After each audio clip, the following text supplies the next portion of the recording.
once again at In Your Head Wrestling Radio. I am the internet icon, the pride of the pilgrims, the most honest man in all podcasting, handsome Jackie Jones, along with my right-hand man, my audio soulmate, the canned peas of podcasting, the enforcer of the Headyverse. I love my canned peas, but I am 1 inch biceps, the power goat.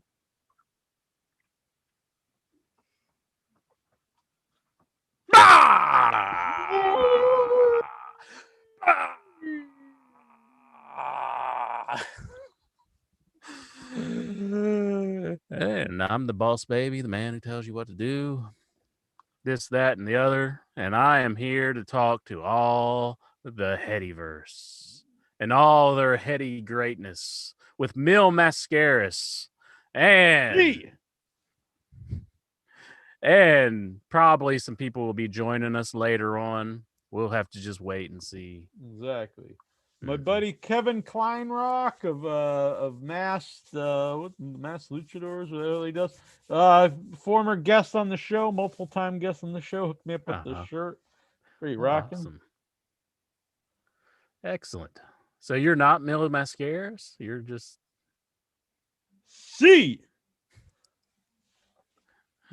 I didn't realize I was doing a show with a celebrity tonight. I would have worn something better. You're doing a show with a celebrity every night, bitch. Mm-hmm. Fucking Jackie Jones, mother effer. Every night?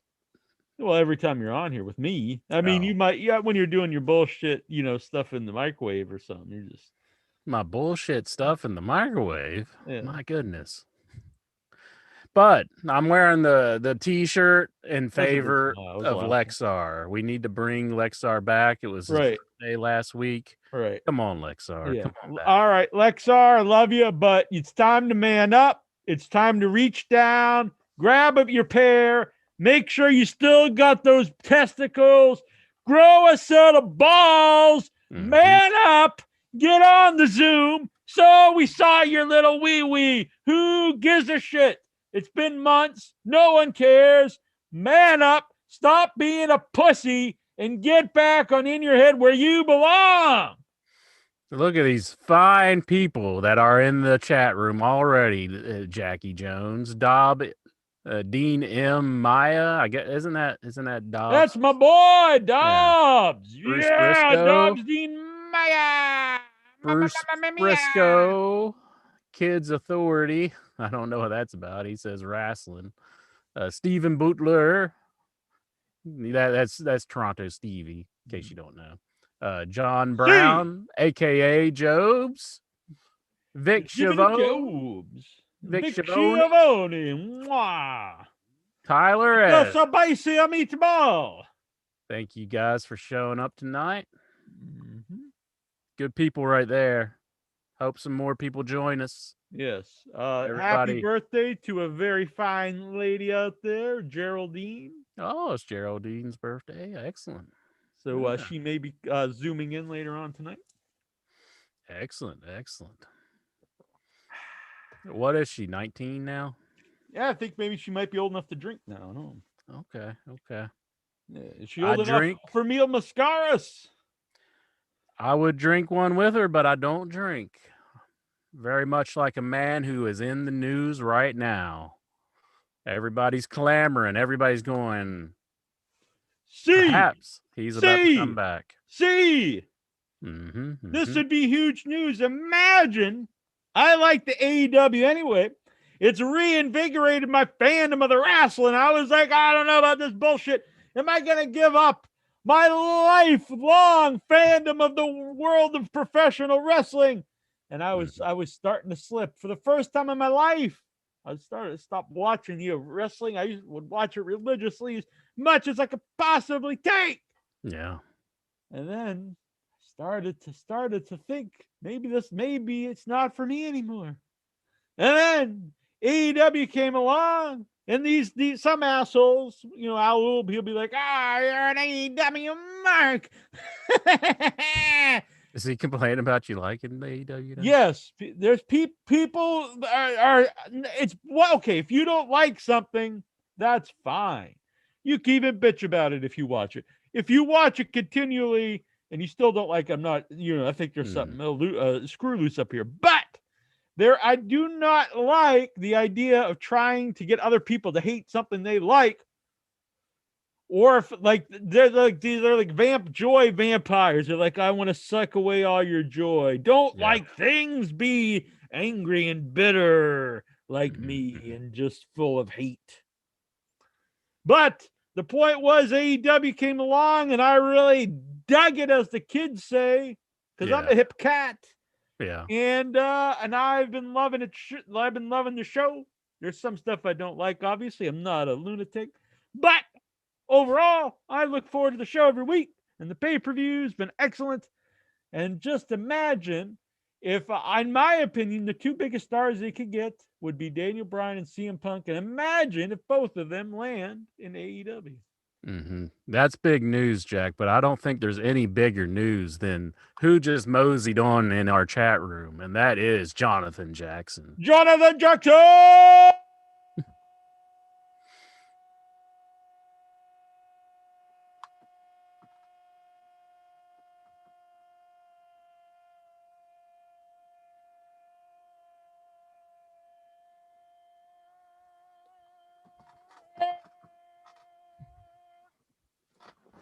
See, he's not ham and egger. You almost had it first when you said C. You started the name, but it's CM Punk, Jack. You got to finish it all the way. Yeah. CM Punk. He may be returning. It's looking like it's pretty much a done deal, according to a lot of the posts I see on YouTube. Yeah, even real news sites are posting about it. And news sites are saying it. Has Meltzer said it yet? Because I know Conan and Disco Inferno was saying he's not reporting it because they're like this. But they had Kenny Omega on their show, and they were talking about it. Yeah, well, I think it's if he doesn't know for sure yet, he's not going to post about it. I do think he's a little easy on AEW. Maybe he doesn't want to reveal it because that's his buddies. I see what you're saying. I honestly don't think that, but yeah, I think a lot of people just think this. But I mean, if you actually listen to him, I mean, he'll say stuff he doesn't like about it. That's the thing. I don't listen as much as what I used to. I only hear a show here every now and then, and yeah, I don't either. But if you do a lot of things people say about him, it's not correct. I mean, he does. The thing is, he's always like that kind of wrestling. All those guys way before there was AEW. So, it's like, oh, wow, he loves these Kenny Omega matches. He's always loved Kenny Omega matches, Young Buck matches. So it would be more strange if all of a sudden he didn't like them. But as far as reporting about him and stuff, yeah, because people say, oh, why are you giving excuses why, ratings might be down because of Olympics being on for AEW, but don't for WWE. I'll see this on Twitter. And then he'll say, well, look, just the other day, I said the exact same thing about WWE. So people just don't really read. True. But so we got Tech Dingoes. He's in the chat room now. So that's a new one. I've never seen that guy before. Is he the Dingo Warrior? He's Tech Dingoes. Maybe he's on the computer. He's the techie. Maybe. So he's all about it. Dingoes ate my baby. Dingoes ate his baby. Yeah. But Jackie Jones. Tech Dingoes. Yeah, so I'm excited for this news, knowing that CM Punk and Daniel Bryan's coming in. I know CM Punk. Not only are they mainstream names, but perfect names for that company. You could argue that possibly John Cena or somebody, or Randy Orton. I really don't think Randy Orton is bigger, but some people said Randy Orton. I could see technically John Cena's name is bigger, but to that audience, I think you can't get bigger names. And they're also mainstream names that appeal to more than just the audience. Yeah. I think Conan, he was of the belief that his UFC fight didn't really hurt him, but Disco Inferno thinks it does hurt. Yeah, I'm with K-Dog. I'm kind of like wrestling fans. They're willing to forgive it. They don't want to. The thing is, all right, this isn't the 1970s. Yeah. So first of all, basically no one watches wrestling thinking these are legit guys that can beat people up. The draw of CM Punk was never you thinking this was a legit badass. Was there ever a point that you liked CM Punk because you thought he was a legit badass? There was some mystique about him though, and now that mystique has been ruined. Where you've seen him just get his ass handed. For me, it's nothing. I mean, I never once ever thought he was some badass that could beat everybody. I never thought he was like a badass, but you wouldn't want to try him, is what I'm saying. You know, I guess you still. The thing is, anybody who really like knows MMA would know that like a guy that like in their 40 like can't just train and go in the UFC and do anything. So for what we hear, there was no surprise at all that he would just get beat. Yeah, and he didn't even train from what we've heard. Like he maybe came in a couple of days, but he wasn't really that serious about it. I mean, I can't say that no one is going to feel this way, but me personally, and I think the majority of fans, like no one was really into him because they thought, oh, this is this legit. I know what he has to bring to the table, which is his charisma is probably his strongest suit. He's charisma, promos, and I think his promos skills are just off the chart. So he knows how to bring drama in a match. I mean, the matches that you're gonna have a lot of dream matches. If this comes, happens, like us Punk and Daniel Bryan work with guys like Omega and the Young Bucks and pretty much the whole roster, Cody. Yeah. To me, I actually think Darby Allin would be good with Punk. I think Darby either tagging or have some great stuff together. Might be. I think the promos between Punk and Cody could be excellent. Oh yeah, most definitely. And like, we gotta have like them going back and forth some, not just like they've been doing these feuds where they blow it off in no time. Like the Orange Cassidy stuff with Jericho lasted longer, and I would say that's probably for Jericho's part in it.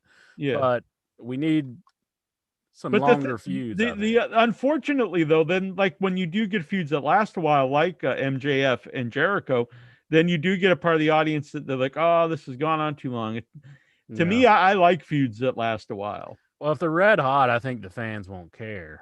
But there are fans that just bitch about everything. I guess more of the thing.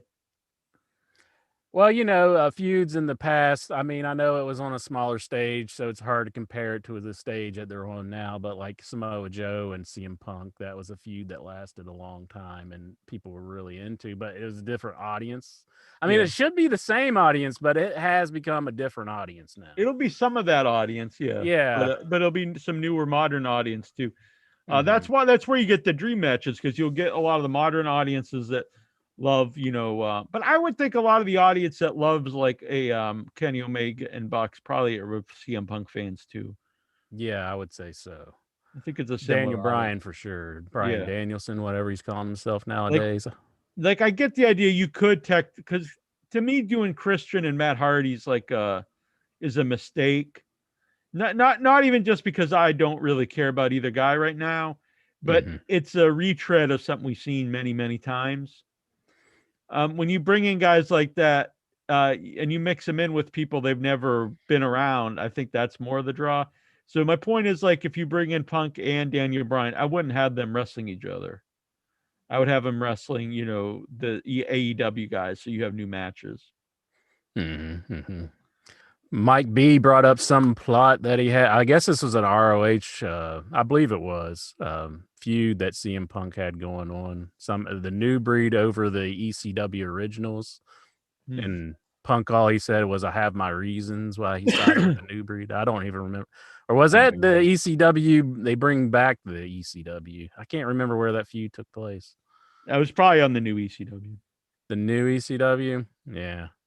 Who knows? That was where Punk got some push, in the new ECW. Yeah, because WWE, they all the time just drop angles with no explanation of where it was going or anything. So that happens. That happens when you have creative members who don't even know who your top star's name is. Bobby Ashley. Right. I will say something I heard Conan mention, and I did agree with, because he said, like, the chairman there, who wrestled Jericho this week. Oh, Sean Spears. Sean Had a really Spears. good match, and I agree. He worked really well, and I also think he's improved a lot since going to AEW. But Yeah. he's a guy like him starts to get lost when you have so many talents in AEW, because there are a lot of really you got a lot of name talents, especially if these two guys come in, and then you also have a lot of guys that have really risen in AEW themselves, like Yeah. Darby Allin, Orange Cassidy, and Sammy Guevara and stuff. So you have, so if you have so many guys, it's going to be hard if you're not necessarily an over the top, charismatic guy. Like a Sean Spears, I think, is a really solid wrestler. He's not like what I would call like main event. Maybe a guy who fights in the main event, but not like this is a guy's going to carry our show. So a guy like that, it's going to be, he can get kind of lost. Yeah. I think a lot of guys are going to get pushed to the back though, because they do have so many like top talents now, and I don't blame them for bringing these guys in, because I think some of them are no brainers. talents. Yeah, but like you still got Braun Strowman out there, whatever he's going to go by if he does. If you get Daniel Bryan and Punk, that he's really moved down on like in my interest level, bringing him in, because I would have been a lot more interested, and I do like him. I think he's a very charismatic guy, but I'm shocked that I liked him as much as, because when I first saw him, I thought this he guy's really won me be... over. At first, he was the shits. He was a guy that was given a push, and I think did a good job improving. And then I think they failed him, because then they started doing really shit stuff with him. I'm pretty much of the opinion that they're trying to make him take less money and then bring him back. Yeah, and this kind of stuff to me should just be illegal, because you shouldn't be allowed to, if you sign someone, then both of you should live up to the contract, the talent and the company. Otherwise, what's the point of the contract? Yeah, the talent, like, I'm dedicated now to here for X amount of years, 5 years, let's say. So, I'm going to stay here. I'm going to do my job for 5 years. And the company, we signed you for 5 years. We're going for this amount of money. That's what we thought you were worth. That's what we're going to pay you, even if maybe we were wrong. That's the gamble in signing someone a long-term contract. If you can just cut them anytime, there's no benefit at all for someone to sign a long-term contract. I just had an idea. I'm going to run it by you and see what you think about it. Perhaps they could set Braun Strowman up as the secret hitman for that evil company, and he's come to beat up Punk and Daniel Bryan. I would like it. I like that, because I kind of wanted him to kill guys when they were leaving. I've always kind of been in favor of killing off wrestlers, not like in reality, but killing them off on TV when you fire them, when they do the mass firings. And I was like, just have Braun Strowman do that. So he comes in. You can't say, like you said, you can't say like he's from WWE, but set it up that he's the hitman from NWO kind of thing. Yeah, I like it. He's the hitman for Vince McMahon. He's going to be a guy, if he would go there, I don't think you could do like a Brody Lee thing where people knew he was misused, because I do think he's going to be a guy that people associate as a WWE guy. Yeah. So that part is the hard sell with him. So, but if you bring him in as a heel like that, where he's from, play north. Off of that. Know your audience. Your audience. That's the hitman from up north. Well, not Brett, but the other up north. Yeah. So anyway. I really feel like there was a little while there during the pandemic where it kind of flatlined. Like, I still enjoyed the show, but it didn't have the momentum. And had a lot of momentum going in before the pandemic, when they were originally going to do Blood and Guts.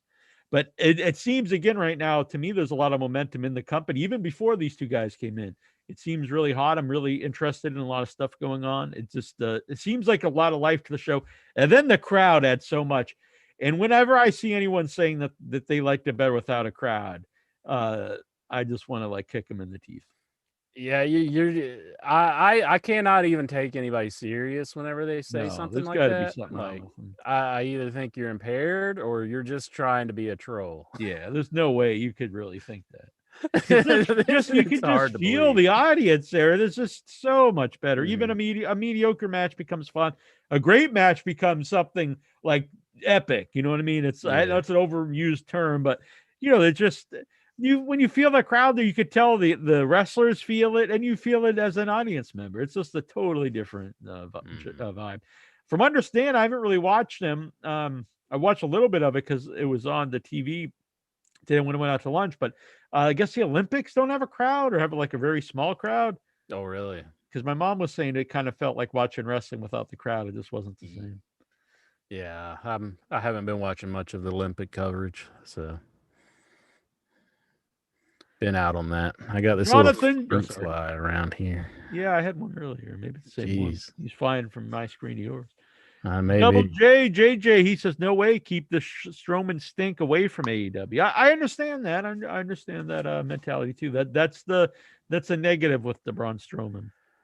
The positive, he would come off as a legit giant in that. Like, I could understand why AEW would pass on him right now, but still, I mean, he's such a big name in the wrestling business. It's like you can't hire everybody, I guess, but I think like Braun you would want to bring in too, but he really fills I mean, you got some big guys, but you don't have a giant like him. Yeah. In the company.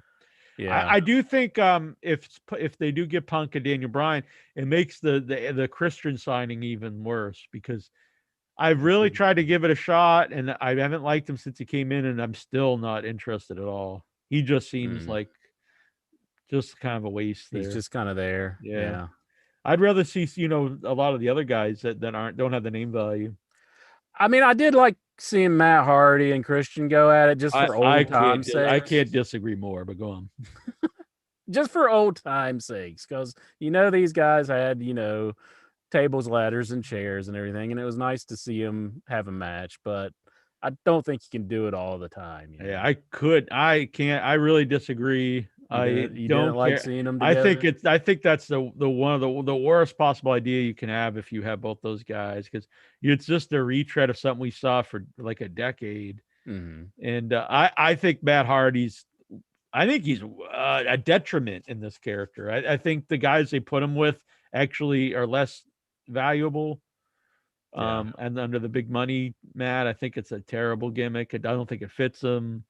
I don't think it makes sense that he changes character like completely different. If he's like $1 million man, like rich guy, but he still talks like a hillbilly, it doesn't work at all for me. And him and Christian's the stuff I've seen and don't care about. And I haven't liked Christian at all since he came in. Yeah. I haven't been big on Christian either, but I don't know. Just a little bit of them wrestling kind of had me like, oh, that's kind of nice. They're having a match together, but I'm the opposite. I was like, this is something I don't. Well, if it was on the pay-per-view, I could see like, yeah, this is a little much, but it was on just a Dynamite, so Dynamite match. Britt Baker, she is so over. They just go with her baby face. The crowd wants her or dying to just cheer her. They cheer her anyway. Just go with it. That match even fell apart, honestly. I don't know what happened. I really like Nyla Rose, but I think she's kind of digressed a little bit instead of improved. Yeah. She got blown up near the end of that match. It kind of fell apart. But the crowd was so into Britt Baker, and the end was good. So it still worked. But they just love her. Just go with it. Could have been she knew she was losing, maybe. No, I don't know. I maybe, but I don't know. She really ran out of gas and blew up. I don't know. Yeah. And I don't just I've been a fan of hers, but I don't know. She really needs to kick it up a bit. But yeah, go with. I think Britt's could be one of your potential top stars. Yeah. They love her. She is a great. She's I think she's a good wrestler. I don't think she's a great wrestler, but she's passable. By far, I think she's the most over female in the company. Character-wise, I think she's one of the best females in wrestling. Overall character and promo and charisma. And the best one in AEW. They have, I think they have a lot of better ones than they did for a while. Anyway, especially now that they signed the one with the half her face painted. What's her name? Thunder Rosa. Yeah, they signed her, so that's a great pickup. I really like the Alien, and I like her even better now. I know that's someone she's gotten in much better shape, and she really has good presence. I wasn't totally sold on her until JR told me that she's working on her nutrition, and she is, Yeah, I but was like, I want my aliens to be eaten well. Right. Mhm. This new guy that they have with Orange, he's actually talented, but it just seems very strange as he just is just out of the blue. He just comes out and he's with Orange Cassidy. Yeah, I know absolutely nothing about this man. Yeah. He's just And I'll be there. honest, when he's wrestling Darby, I was like, this match shouldn't be on here because to me, he's like a job guy, and Darby's honestly one of your top talents. And but the match did win me over. It was very good, but I think before you even did that match, you needed to build this guy up a little bit, give him a couple wins before he just starts wrestling Darby in a competitive match. But I have to say, the outside the ring stuff with Sting and Orange, money to me. That's gold. It was very fun. I'm surprised Sting went for that. I am too, but I love it. I love that Sting is having fun. And I think he kind of treated it like that, just a fun spot, because like he even did the little the chest pad afterwards and everything. I loved it. I know it's goofy and all stuff, but what the hell? And it is two faces, so you can kind of see them playing around more so than like two heels. It's not like a heated rivalry. So I liked it. It seemed like it made sense. Yeah, and I saw it popped up a lot of places as memes. Honestly, a lot of the Orange stuff it travels a lot. And for my friends that aren't wrestling fans, they love the Orange Cassidy stuff. Yeah, that's something I completely disagree when Cornette talks about non-wrestling fans seeing that stuff and being turned off. I know non-wrestling fans, and it's the exact opposite. Yeah, they think that stuff's great. Oh, I mean, the only thing that like non-wrestling fans bring up to me is like a crazy moment, like when the ring falls down, or like another one is where they did the in CZW when they did the Pharaoh that like hypnotized the people. I see that people send me that clip all the time. And the dick flip stuff did go around a lot too. Yeah. I don't know if that Wheeler Utah is Jonathan Jackson, Wheeler Utah. I'm not against this guy. He won me over, but it's been a problem with AEW is building up guys a little bit. You show just a video package of the guy and give him a couple quick wins, not like a minute win, but against not a job guy, but somebody, and then have him wrestle somebody else with a name, Or he might even wrestle a dark, I don't know, but show highlights that, hey, this is the guy's been wrestling a dark for a few weeks, and here's a video highlight of him, and now we're gonna get to see him here on Dynamite. Yeah. They can do that with a lot of people. It's really simple. It just you want to know the person you're watching, to some degree. You're not just watching for the match, the sake of the match.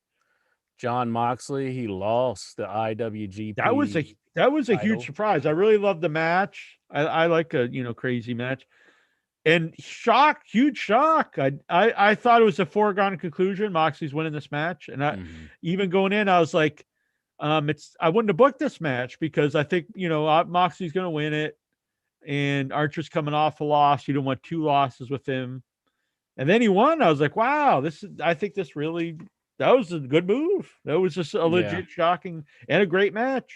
It was a good match, and I understand it was, in Texas, maybe his hometown in Texas. Right. So that was a good feeling for him. And it's New Japan, and they are big on Lance Archer. So kind of made sense from I didn't know this, but Troy told me he had the belt before, I guess. Yeah. So he got the belt back from John Moxley. So right. That's cool and he'll probably, I guess he's going to be working with one of the, one of the Tonga guys. Yeah. That guy was like he's thin, but he's very, very tall when he goes. I'm not familiar with him. I knew the Gorillas of Destiny guys. I remember seeing them when I was watching Japan, but I don't recall seeing him that as much. Yeah, I don't know him either, but I'm interested because honestly, there's only like a couple Samoans in wrestling that I've ever thought weren't very good. Majority Samoan wrestlers are always great. Manu. Yeah, Manu is one of the few, unfortunately. Uh-huh. But maybe he could have turned around, but he didn't. I don't think he had the passion because he never heard about him ever since. Yeah, I haven't heard about him ever after he Manu, left, if you're out there, get on. We'll have you on. We'll bring you on, of course. Yeah. So yeah, that was really good. That was like I said, a legit surprise. I really liked it. It looked like the barbed wire. I don't know if it all was all real, but it looked like some of it was real for sure. Because I seen John Moxley's arm like stuck to the Yeah, barbed wire. I and don't think they I would. like having some blood once in a while on the show. It definitely adds drama to the match. Well, I do get that cringe moment when I see it, and I'm like, oh god, that just looks like it hurts. But I don't think they should fake it though. I don't think they should come out there with gimmicked stuff. Right. And it did look real. So yeah, and then a big thing was and I've been vocal about this guy, Nick Gage. I'm not really a big fan. I will say this though, if I'd never seen the guy before, the promo by MJF was fantastic. It really built up like this is a legit dangerous guy, some crazy dude, which he kind of is. I mean, he's been in jail and cut the act David Arquette's face, and he's gonna wrestle Jericho. I'm gonna give him props. They did a good job building interest in that match. He comes out, he honestly looks not good. But I am legit interested. I'm gonna give the guy a shot. I've been saying I don't see anything in him, but he has passionate fans. I'm gonna give him a shot. We'll see what happens. I have no problem with the man himself. I mean, he did some bad things and he did his time. He's coming back. Here's where my problem is. Hulk Hogan is not allowed to come on AEW because of the owner was unhappy with some things that happened with Hulk Hogan. But yet they bring out a man and promote that he robbed a bank, which is 100% true. He was found guilty of it, and he went in without a mask. And they're saying he can wrestle in the company, but we don't want Hulk Hogan. And I think that's just wrong, honestly. Yeah, well, they don't want Hogan because they think he's racist. Yeah, but this man has robbed a bank. He has put people's lives in danger. Right. It is a weird thing, but there are levels of what people will accept that you paid your price for. It is strange. I do not agree with that at all. If you're going to say Hulk Hogan isn't allowed in the company, how are you going to bring somebody in who's actually robbed a bank? Well, I don't think they think Hogan is actually. I think they in their minds. I can't speak for them, but this is what I believe. I would assume in their minds, Hogan only ever said he was sorry because he was caught saying people. They think they probably think that's Hulk Hogan in real life is. He's thrown out the N-word, and that's what he thinks of black people. Well, Tony Atlas has stuck up for him. He says, "I know." I'm not saying that's what I think, because I don't think that. But I'm just saying I think that's what that's what they think. But I just find that very odd that the owner of the company is totally fine with bringing in somebody who went into a bank and robbed it, and they're like, "Oh, well, he's fine in this company," but then he's like, "Hulk Hogan." No way. Yeah. I know it sounds stupid. I personally don't have a problem with the bank thing. Like, obviously it's not good to do. But he did go to jail for it. My issue is he just looks like a bum. Well, I've worked as a bank teller before, and I have family who is in the banking industry, and knowing that he went into a bank and put people's lives in jeopardy and really they had Mike Tyson on there as a convicted rapist. Who's the rapist? Mike Tyson. Yeah, that too. So that's another reason. Hulk Hogan, no, but that just really is like, come on, that's just not lying. I'm not saying Hogan even wants in AEW. Right.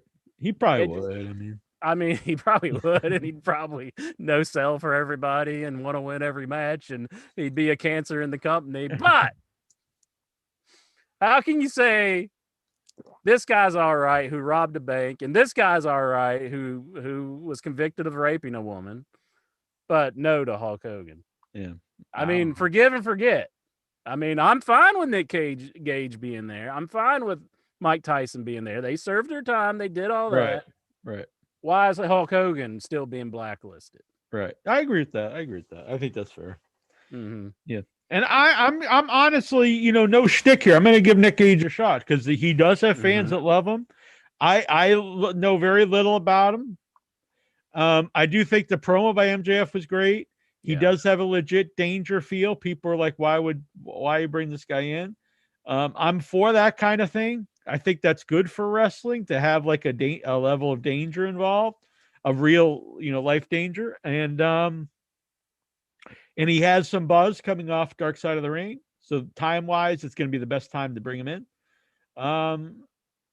It might just be for that one match. It fits this storyline. To me, like, it's kind of Funk's a much bigger star and much better. I mean, I'm gonna say that. But to me, it would be the same idea. Like back in the day, we're bringing in Terry Funk, we're bringing in Abdul the Butcher, we're bringing in New Jack, we're bringing in this hardcore guy to have this hardcore match with somebody. So a storyline, I think it works. A pizza cutter was a little weird of a weapon. Yeah, it is. On your debut, though. Like, I got a pizza but they cutter. Know, but it's like, well, we going to get some Dominoes? What's up, man? Yeah. But I think that's what he cut Moxie's mouth with. Oh, really? Okay. Dark Side of the Ring. Oh, okay. Maybe that's what we're supposed to relate it to. I just didn't make the connection. Yeah. But Chris Jericho as the Painmaker. Yeah, I've never been. I like the name, but I've never been a fan of that look. The name's good. Yeah. The look. Yeah, I never thought that looked good. Maybe it works in Japan. I don't know, but I guess it did because he was really over in Japan. With that. I like the idea of it. Like, I've got to go back, to this other character to do the hardcore match. I like that whole idea, but I don't like the look.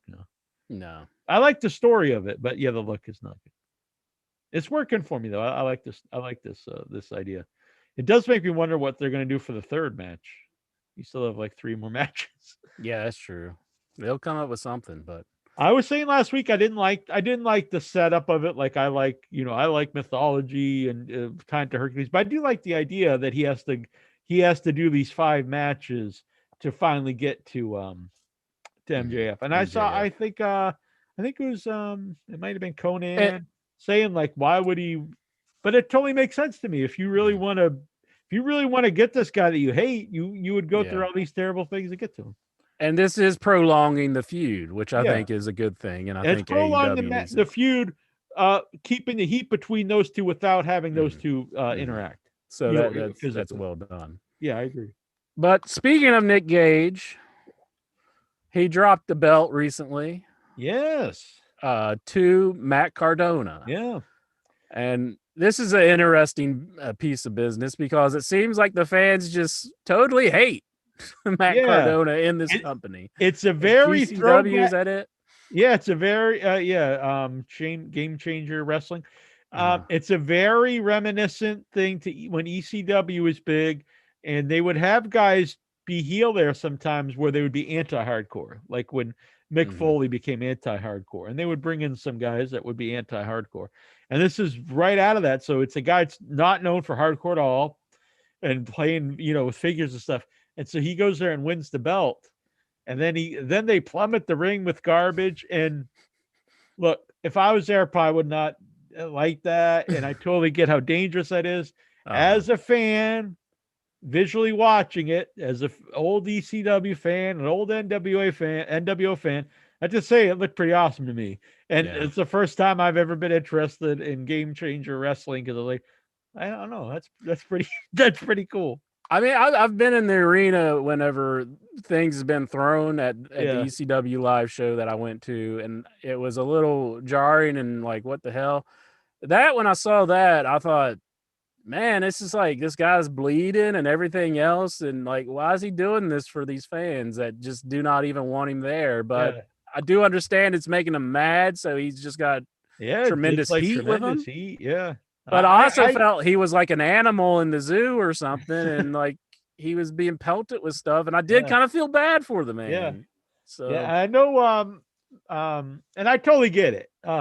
Meltzer was like, this is I get anyone who's against this because it is kind of it's shitty behavior. It's like kind of being a kind of trashy person. I get all that, but I'm a wrestling fan, and to be honest, wrestling at its core is like kind of. It should be visceral and it should not be PC. And so it works for me. But I totally get Meltzer, saying this was awful behavior. I totally get that. And, I don't disagree with it. But it was weird because then he got hate even on our Facebook page. And people are like, if it was the Young Bucks or Kenny Omega, he would have loved it. But he didn't bitch about the match. He was just saying the fans throwing stuff in. And he's always been vocal against that kind of behavior, no matter who's doing it. Yeah, yeah. So did Nick Gage get a contract? Is that why he's dropping a belt? I was thinking that myself. Yeah. Because if not, the guy who runs that, it could be thinking like, let's drop the title to give people the idea he is leaving, which would make the fans really even more mad that Cardona. So who knows? I don't know. We'll have to wait and see. We'll find out, I guess. Yeah. It's honestly, it's the first time I've ever been interested in that company.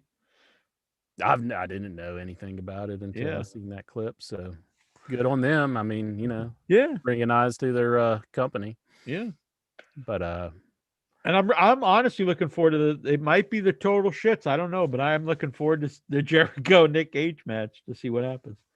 That's tomorrow, isn't it? Yeah. I don't know how much you could do. I know that they do blood. I mean, they do some crazy stuff on their TV. I don't know if they're going to have like guys getting cut with pizza cutters and stuff. But I don't think Jericho is going to be up for a full-on hardcore match. So, I mean, is Nick Gage capable enough to go with a wrestling / a little hardcore? I actually think he's probably going to. I think Jericho is going to be into just doing a crazy garbage hardcore match. He might. I'll be surprised if he does do it. I mean, we'll have to watch tomorrow and find out. But it's probably easier on his knees and stuff than doing a lot of bumps, just like getting hit with stuff. Yeah, but even whenever he took the fall from the cage at the yeah, but I mean, you don't really have to take big falls. You can just hit each other in the head with stuff. Yeah, but I don't think he wants to bleed like crazy and be stabbed in the throat with a light. Well, I mean, I don't think he wants to get stabbed with in the jugular. But. I don't think he wants all that. I don't think he wants a pizza cutter on his head. He doesn't want it like a piece of pie cut out of his head. It's a pizza pie for Vic Schiavone. Now that would be something if he cut out a slice of Chris Jericho's and head. ate it. Yeah, and then and then like this is the Hulk Hogan slice right here. Would you eat human flesh on a pizza? No, I don't think I would. Okay. It probably wouldn't matter too much. Like you probably wouldn't notice it if it was cooked and everything. That's probably true. Honestly, yeah. Like because like there's so much into the pizza if you had it with other things. But if I knew it was there, no. If somebody just snuck it in, I probably wouldn't even have known. Is there any curiosity what human like flesh tastes like? Like if you could eat like a human steak or something with no repercussions? I'm sure it would taste like a lot of meat, honestly. I mean, which we've heard tastes like it tastes like long pig. That's where it tastes like pork. That's where the name long pig comes from. Mm-hmm. Like so it's like if it's illegal to eat a human, it's like why would you bother eating a human? Why wouldn't you just eat a pig or something? The taboo of it. Yeah, I guess so. Well, how do we get into this? I don't know. I found out that it's actually vegan to eat a human if they give you permission, because the veganism is about permission. So if a human would actually say, "Hey, you can eat me," that's why. Well, I don't want to get weird on here, but the I think you've already gotten there. I never knew Mil Mascaras could get so far out like this, but But anyway, it's actually vegan if you get permission from the person you're going to eat. Tazo the Greek's in the chat room. Hardcore, he says. He says hardcore. Yeah. He kind of he has a lot of similarities to Nick Gage. You think so? Tazo the Greek, yeah.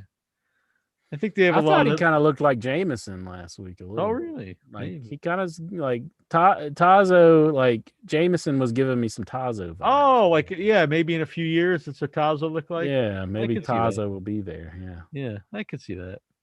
Hope Tazo's doing well. Mm-hmm. Hope he's gotten off the crack and the meth. Staying clean. Mm-hmm. Most definitely. Yeah. If the human says C, it's okay to eat them. That's right. It's true. That's from Jonathan Jackson in the chat room. Right. Tazo says he's gang affiliated. What kind of gang do you think he's in? Like the Zeus Lords or something? The Mount Olympians? I don't know what gang you would be in. The Euros? Yeah, I don't know. The White Sauce? The White Sauce. I don't think you want to be in that gang. All right. Should we take some Zooms? I'm ready for some Zoomers if they want to call in. Who's zooming in? Before I go to Zoom, I just want to mention tomorrow is a special edition of Live Without Your Head. It's the countdown to Severed Limb 6. Throwing another head on the Barbie. Nice 6 short film festival. That will be live Saturday starting at 5 p.m. Eastern. 30 short horror films with a big announcement about Without Your Head presents Bloody Stumps. So that's going to be fun. But Wednesday is going to be about 15 filmmakers on the show. And we're going to count down to the film fest. We're going to talk to them. So tune in, subscribe to Without Your Head on YouTube. Excellent. I was in a YouTube conference the other day. It was the Geek Getaway, Tony TGD. And he claims that he is an old forum poster. And I'm not sure what his name was on there. Oh, but really? I think I'm going to have to figure out who the hell he was. And he said he would like to be a guest host. And I said, Tony, all you have to do is just call in. We allow anybody on the show. I mean, yeah, just zoom in, boy. Just zoom in. Wasn't there a guy named Tony who was like a rapper or something? Tony T? Tony DeLuca? Oh, God, no. It's not him, I don't think. Yeah. He's not. He said he called into the show in the past. He said this while I was in his chat room. He was like, he's like, I have called into an episode of In Your Head in the past. Oh, really? Cool. Yeah. Does make me wonder a lot of the lost callers. I wonder if they still call in because I can't access the voicemail anymore on the old number. He's brought Santo, and he said like his sister was hot, but I think he was confused with Santo's daughter. Oh, I see. I think. All right. Very cool. Oh, and I was also on Mike Bessler's podcast. Oh, yeah? Which was very fun. What'd you guys have a discussion about? The top 5 horror movie scores. The history of In Your Head and Without Your Head, the kind of the rise of the podcast, pre-podcast days, and we also talked about the upcoming Severed Limbs Film Festival. Excellent. He's a good man. I like that Mike Bessler. We actually talked a little bit about Tazo, but I don't think that made air. A little Tazo talk doesn't make air. We talked about some of the Headyverse members. Yeah. We like to do that every now and then. Yeah. Oh, good, of course, because I love every single member intro. I love you. I love Tazo. I love this guy here. What's his name? Johnny from Cleveland or something. Songman. I love everybody. Every single member of the Headyverse besides Swax. I love them all equally besides Swax. That reeks of the sincerity that Grizzly Roberts had whenever he was discussing how he loved his son Jake Roberts on the film Beyond the Mat. He's like, he was made out of love, and I still love him. And I was thinking about that the other day. If you knew a film crew was coming to your house to like film like an interview on you, would you think that's a good day to start breaking rocks? Yeah, because he looked like a powerhouse. He was like, I'm gonna show him this old man can still swing this freaking hammer. It's like, what was he thinking? I just don't think he wanted to be filmed, to be honest. And I think he just started breaking rocks. So he was like, they're not going to use this. And he says, I have a question for you. Did I make the right decision? I was torn. I thought this mask matched your shirt better, but I'll wear this mask in a future episode. This is a limited edition Road Warrior Animal official Zubaz mask. I think the shirt that you have on suits the mill mask better than that. That was my decision. Yeah. But that is a pretty sweet mask. Yeah. I like that. This was made before Animal passed away. They made this one in a Road Warrior Hawk official Zubaz mask. Stevie from Toronto. Stevie, Toronto. I might be going to. I was planning on going to Quebec with my friend Ashley, but we're probably going to do it next year instead. Oh, okay. Yeah, you can't get across the border right now. Yeah, well, what happened was we were going to go Fantasia Fest, but it's a virtual this year, so we're planning on maybe going next year. Are you near Quebec? Yeah. Are you near Quebec? Can you come visit? Toronto and Quebec. I think Quebec's. Yeah, it's kind of close to Toronto, isn't it? It's right next door. The province. Yeah. Will you visit when I'm out there? Oh, you got to come here. Well, we'll be at a festival. We'll be at Fantasia Fest. Yeah, you like going to festivals, Steven. I see you at all kinds of them. There we go. We believe in Lexar. I believe Lexar. I believe in Lexar. And I believe if he reaches his hand down and he grabs, he ain't going to just have a smooth Ken doll down there. He's going to reach down there and grab and find out he's got a big set of testicles. He's got balls. And then he'll realize it's time to man up and stop being a bitch and start zooming back in your head like real men, like Steven in Toronto, like Vic Schiavone, like the Songman, like Jonathan Jackson, and all the other men of the Headyverse. Not the bitches. Lexar, you gotta man up, not bitch out. But I love you, Lexar. You're a good man. And we'll be honest, we'll only ask you about it a little bit. Yeah, a little bit. Just a little. Not much. Yeah. Get it over with. It's like picking a scat. It's like before you put it off, you're gonna worry about it. Rip it off. Just fuck it. Say I'm gonna get on here. I'll talk about my dick and get it over with, and then we'll go back to having a good time. I mean, Vic played the bear for you last week for your birthday. I mean, you gotta come back. Exactly. Yeah. And welcome to the show, Vic. We'll do it again. If he'll show up tonight, we'll do the bear again. Yeah, Lexar, zoom in. Man you get up. the bear. Man up. Songman. He's graced the show. How's it going, Songman? Song, blue, weeping like the willows. Excellent. Songman's lost a lot of weight. I saw on his Facebook. Oh yeah, and I keep hearing you say, like how does he do it? What? I keep hearing you say, how does he do it? Yeah, he's eating like cold cakes and pints of ice cream and like 3 pizzas at a time. How does he do it then? Because I want that diet. I know. Well, you look almost as me as already, didn't you? I don't think I need to see more of that. So, like, if you eat like 3 pizzas, you would have to probably just like be constantly in motion, like afterwards, just like never stop. You're always in great shape because you want to look great shape and look great because it never gives you a great big belly because you want to be always prepared to get ready for someone to masturbate. Stop that, Jack. Jeez. What? What you doing there? What's the matter? It's freaking me out.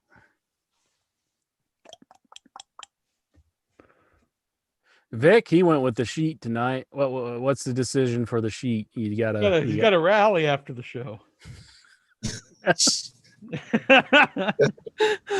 Sorry, Vic. I didn't mean to go that way. You laughed. That was good. Well, I don't think you'd fit in with that sheet, though. They probably like. Just got tired of everybody looking at my trashy basement, but I haven't had time to clean it. That's why my door's shut, even though I'm in my trashy room. So. And on short notice, this was if I had a sheet that had wrestlers on it, I would go through all my kids' old sheets and find one that had wrestlers on it. And then there you go. I'd have that as a background. Yeah, that would be cool. But, think about this shirt. He's got wrestlers on his shirt. Cool shirt. I like it. All right.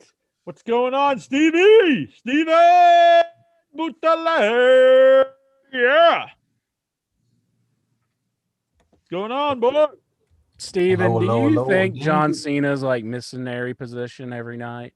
They edited that out. Apparently, they cut that out of the replay. Oh, really? It's funny because people were they were and my friend in the group. They're like, the Attitude Era's back. Ah! Then like they edited it out. No. We're editing that out. And I is wonder it- if he got yelled at when he came back.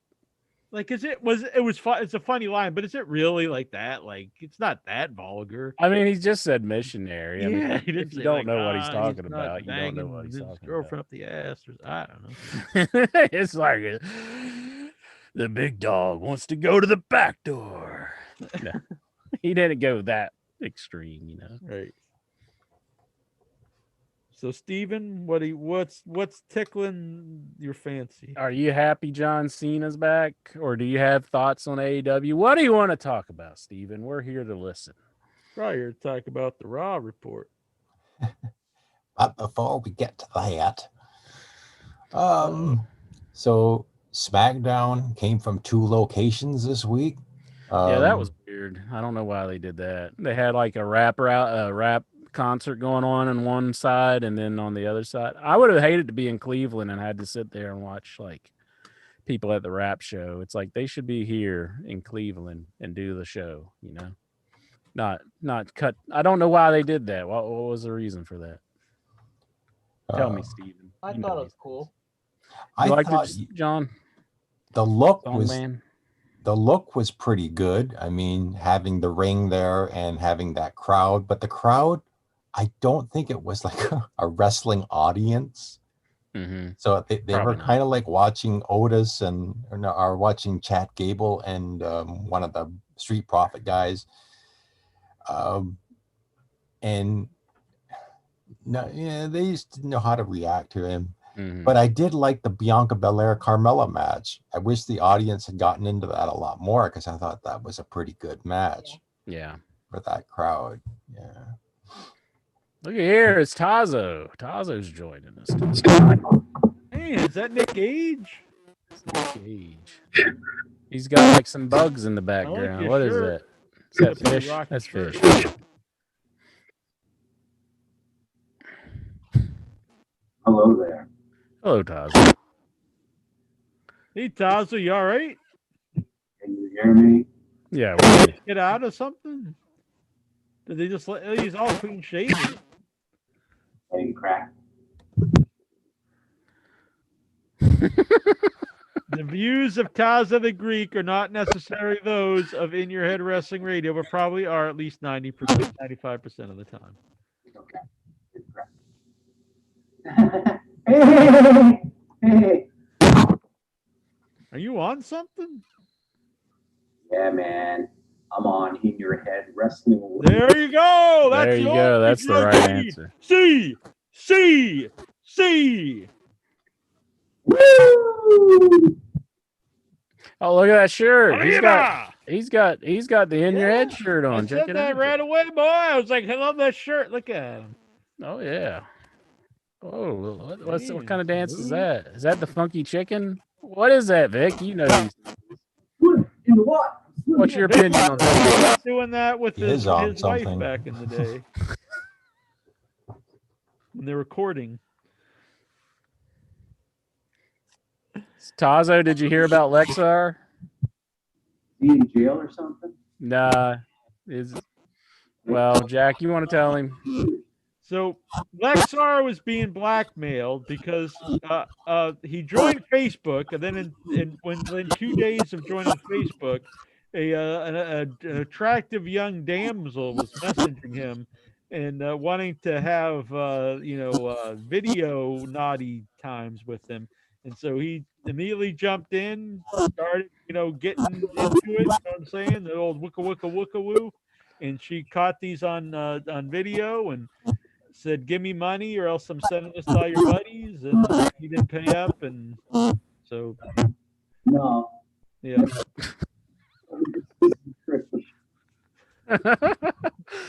Yeah, that's what happened. Well, I mean, it happens every. Yeah. What was Lexar thinking? Like he was like, "Hell yeah, this Facebook's great. You got people having sex already and everything." He told me. He said that she just had the tits all out and that she had her legs spread and was. So he just got right into it. Bad for zooming. What? So bad for zooming in now. You do. You don't want to be on Zoom. Like you haven't said worse stuff than that. That's just horrible. Hi, John. Hi, Vic. Hi, Crow. It's Crow Eskimo foot. Steven, you're not going to take that, are you? Don't let him call you that. I let's be honest. Don't you think Steven he'd probably just beat the hell out of Tazo. I think he's like the quiet storm of in your head. Like he's very calm, peaceful man. He's very zen. But if you get on the wrong side of Steven, I think you would unleash the warrior in Steven.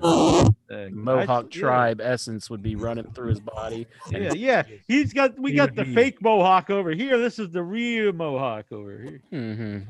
I know there's Cherokee people, Cherokee tribes, so proud to live, so proud to die. But I think it would be the Mohawk tribe and Steven wouldn't care to put his life on the line to take on Tazo and to destroy the man for his insult that he gave him and his tribe earlier.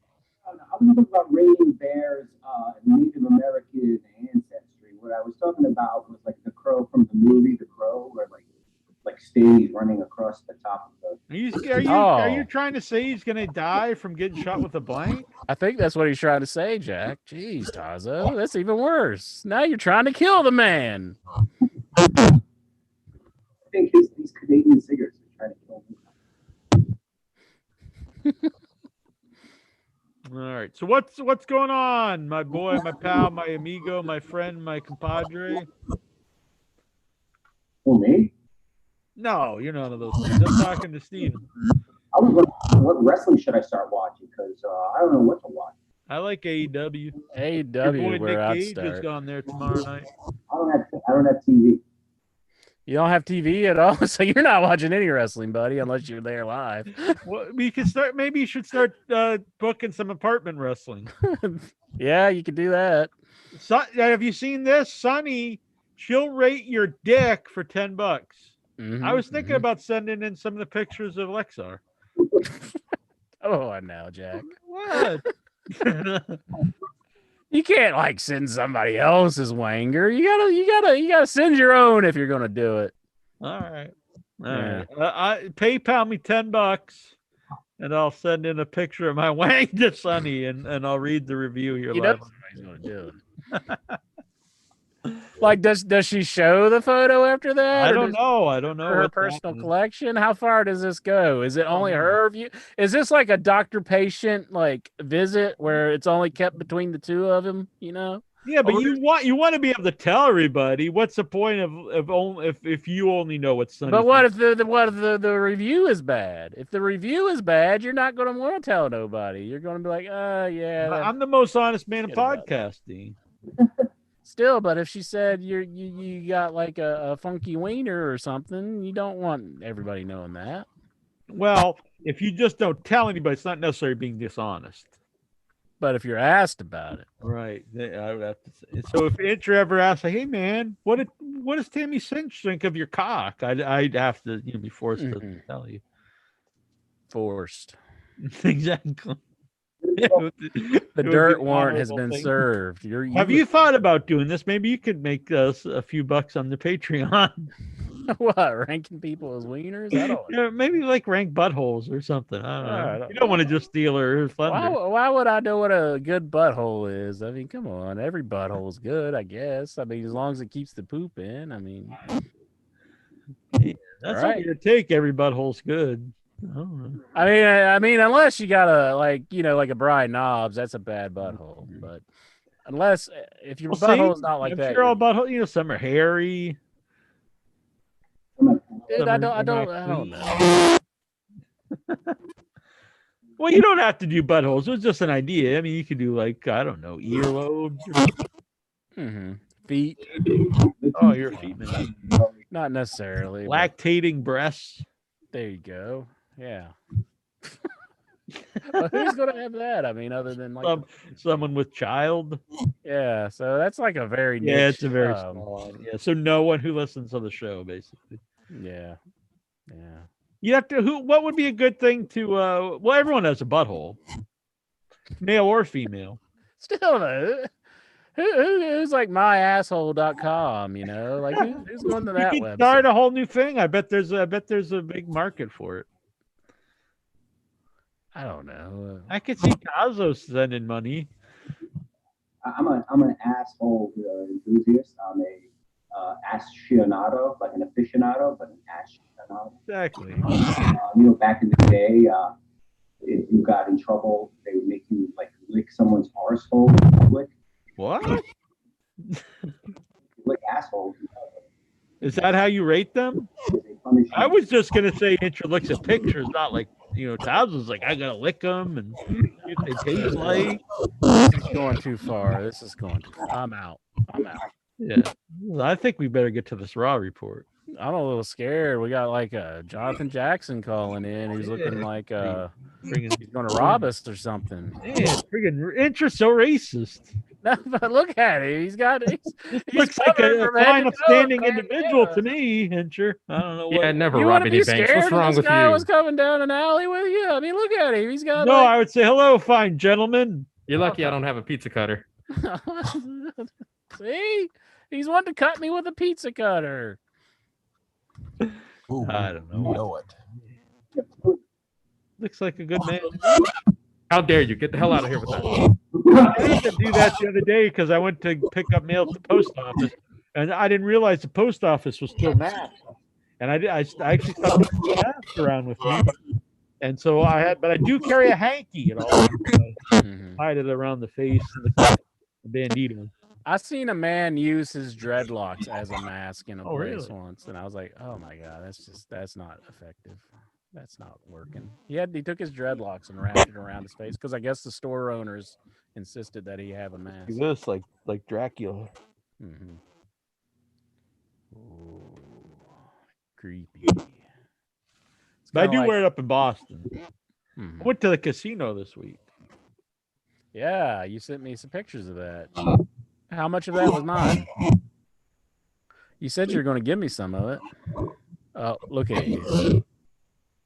Oh, I better not do that. Yeah, you look at you. Like, see? See? Who's the racist now? What the hell?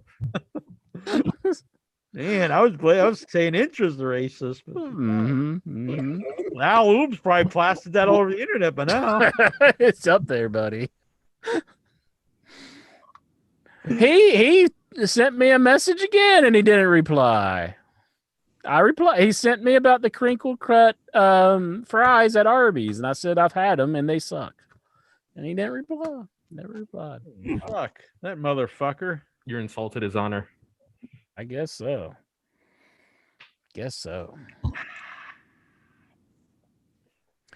All right.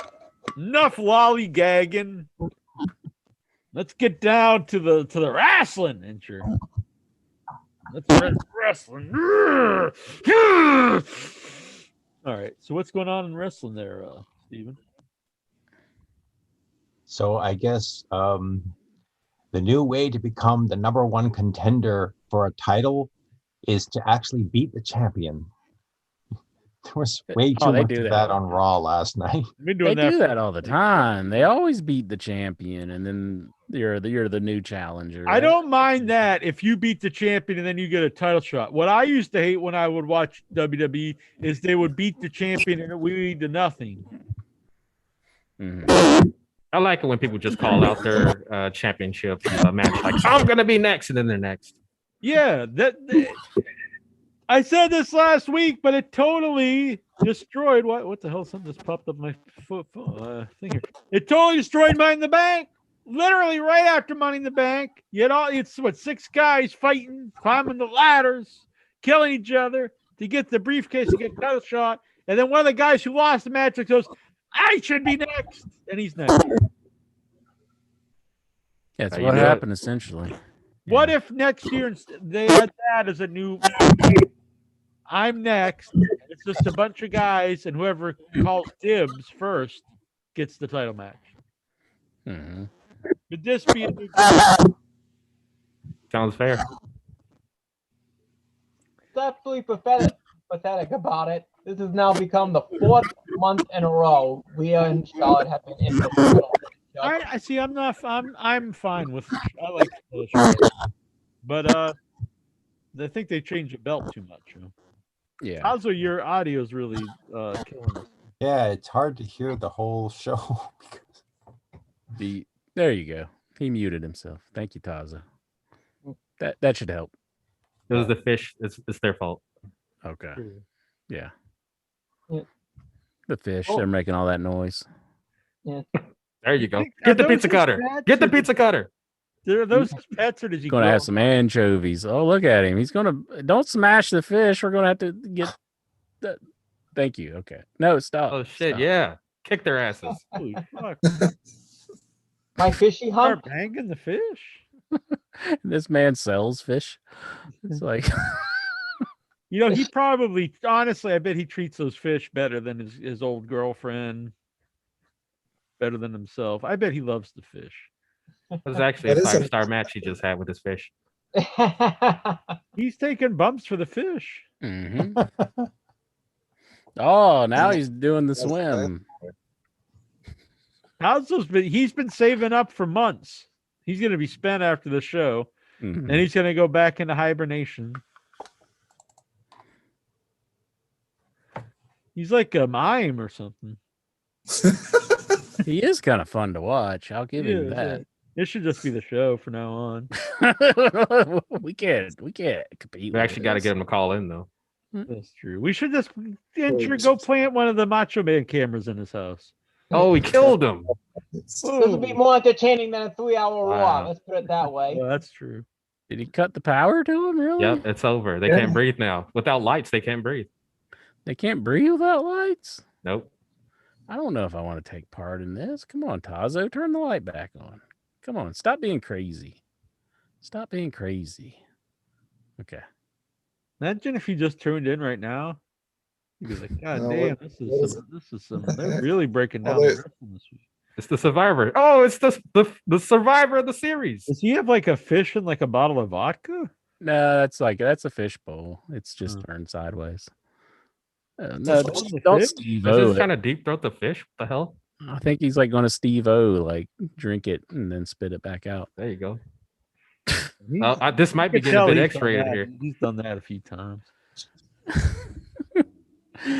Oh, well, I don't know what to make of that. Wrestling Raw. What's going to happen, man? Yeah, so Steven, Raw report. How about that?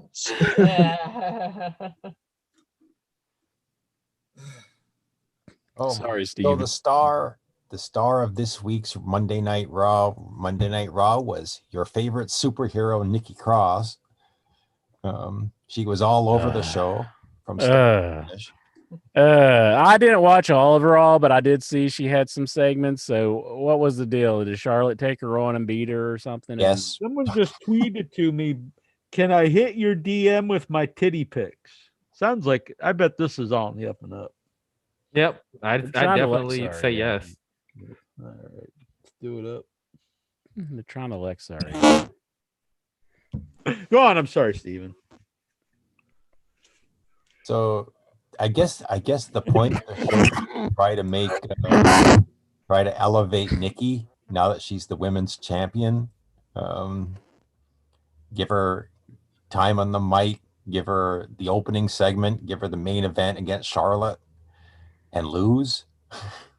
So she lost the title again already? Non-title match. No, it was number one contenders match. Basically, it made Charlotte. So Charlotte, let's see. Charlotte won the title, loses the title, then On wins Raw. the next match versus champion, and now fights for the belt. That should have been like months of story, not like a week. Maybe WWE realized what a big mistake they made by going with Nikki Cross, and they want to take it off. It's of the her already. opposite. Think it's the opposite? Oh yeah, they knew it was money. Nikki Ash. Just think about it, man. And speaking of a week, what do you think? I know they used on the last week they closed when they make a change. Do you think they're gonna change this to a 4-way if Becky Lynch comes back that following week of SummerSlam? No, I think that would be a huge waste to have a Becky in her first title match in a 4-way.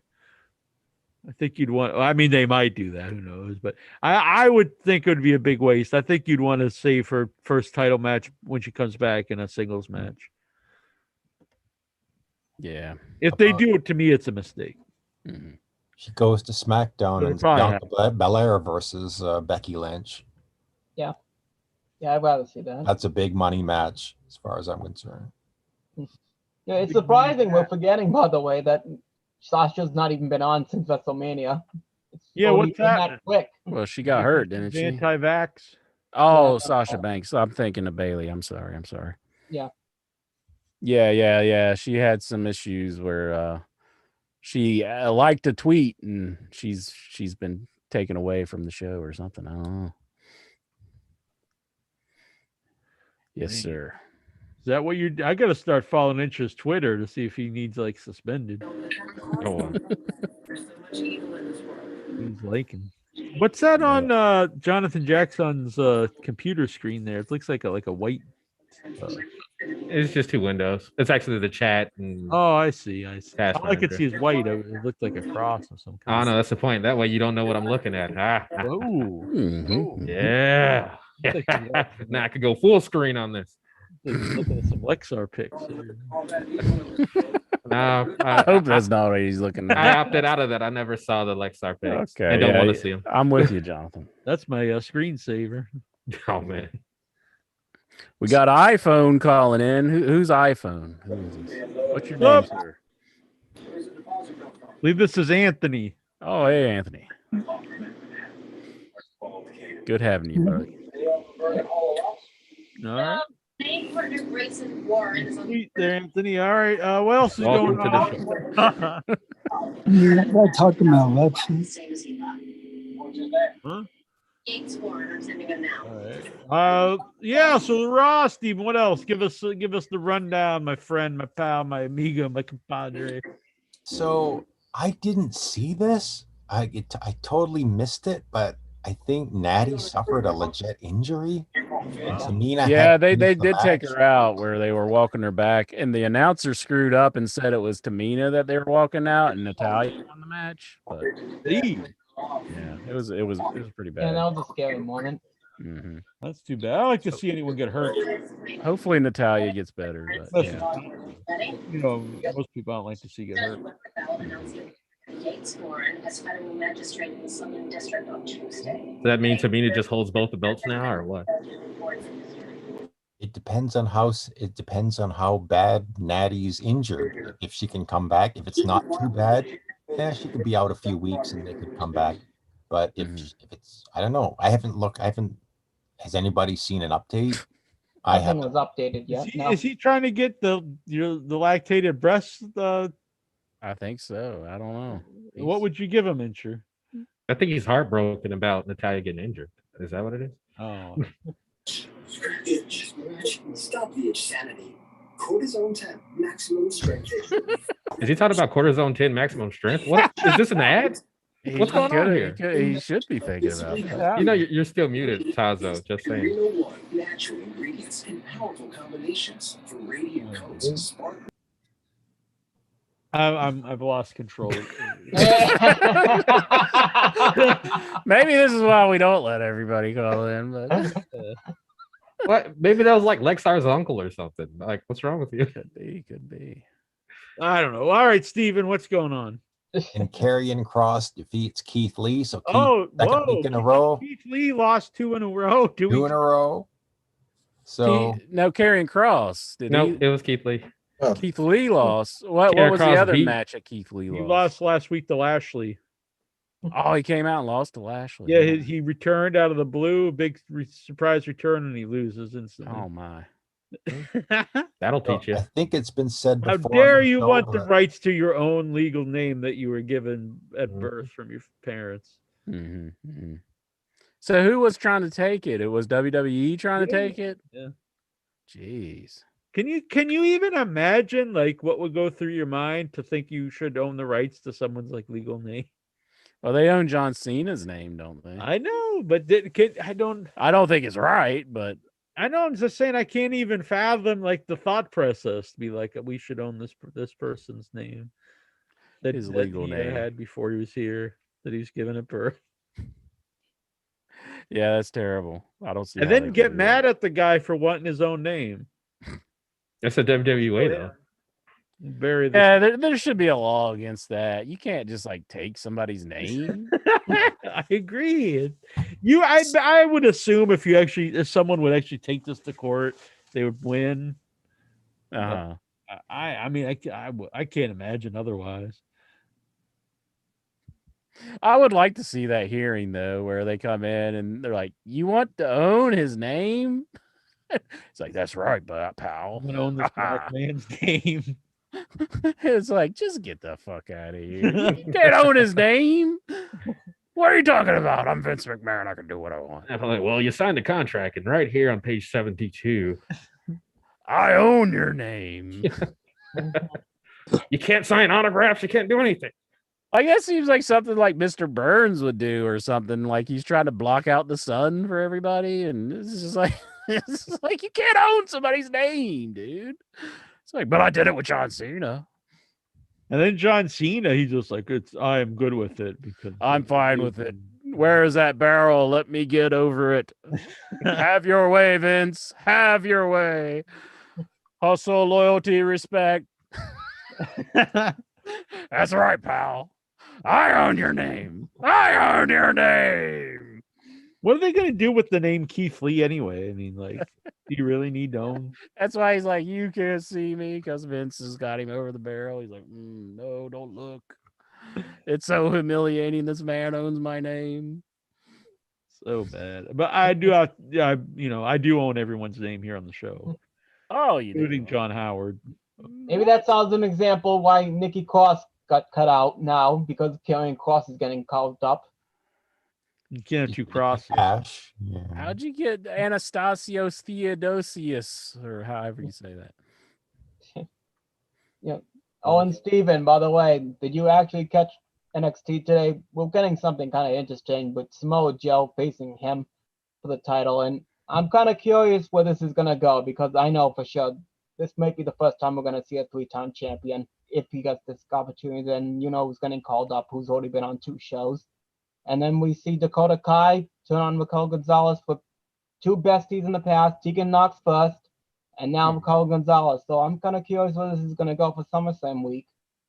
Yes, while waiting for the show to start, I was watching NXT, and actually that really interests me, like seeing the return of Samoa Joe, and actually, against Karrion Cross. I'm looking forward to that match, and I want to see that on Takeover, and it's going to be the main event, I guess. It'll be so, and always you could see it coming from a mile away when Raquel Gonzalez got up and she was gloating on the rope, and I was just waiting for it, just waiting, and there she came. That was great. Yeah. Yep. Big turn on NXT. Big turn. Who was it? Dakota Kai? Dakota Kai turned on Gonzalez. Yeah. Holy shit. Raquel Gonzalez.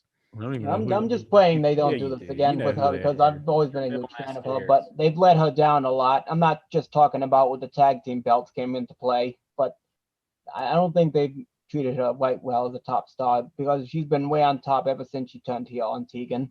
So I'm hoping this goes a good way. Rhea Ripley was the first one after WrestleMania week, so will she be the next one? I gotta get my lawyer on the phone and stop Mil Mascaris from taking my name, because this is just insanity. C. No, not C. Insanity got disbanded, or was that Sanity? I forgot. Sanity. They've been disbanded. They haven't been like together in a long time, have they? Everybody got fired except Nikki Ash.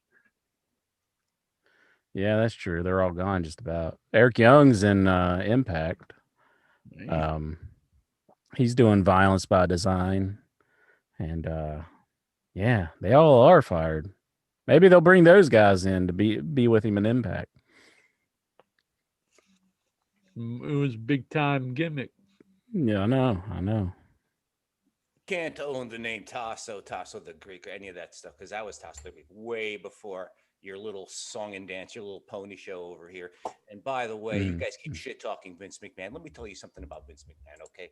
Vince McMahon is one of the greatest human beings ever on the planet. That Irish son of a bitch. If it wasn't for him, the Jews would just control everything, okay?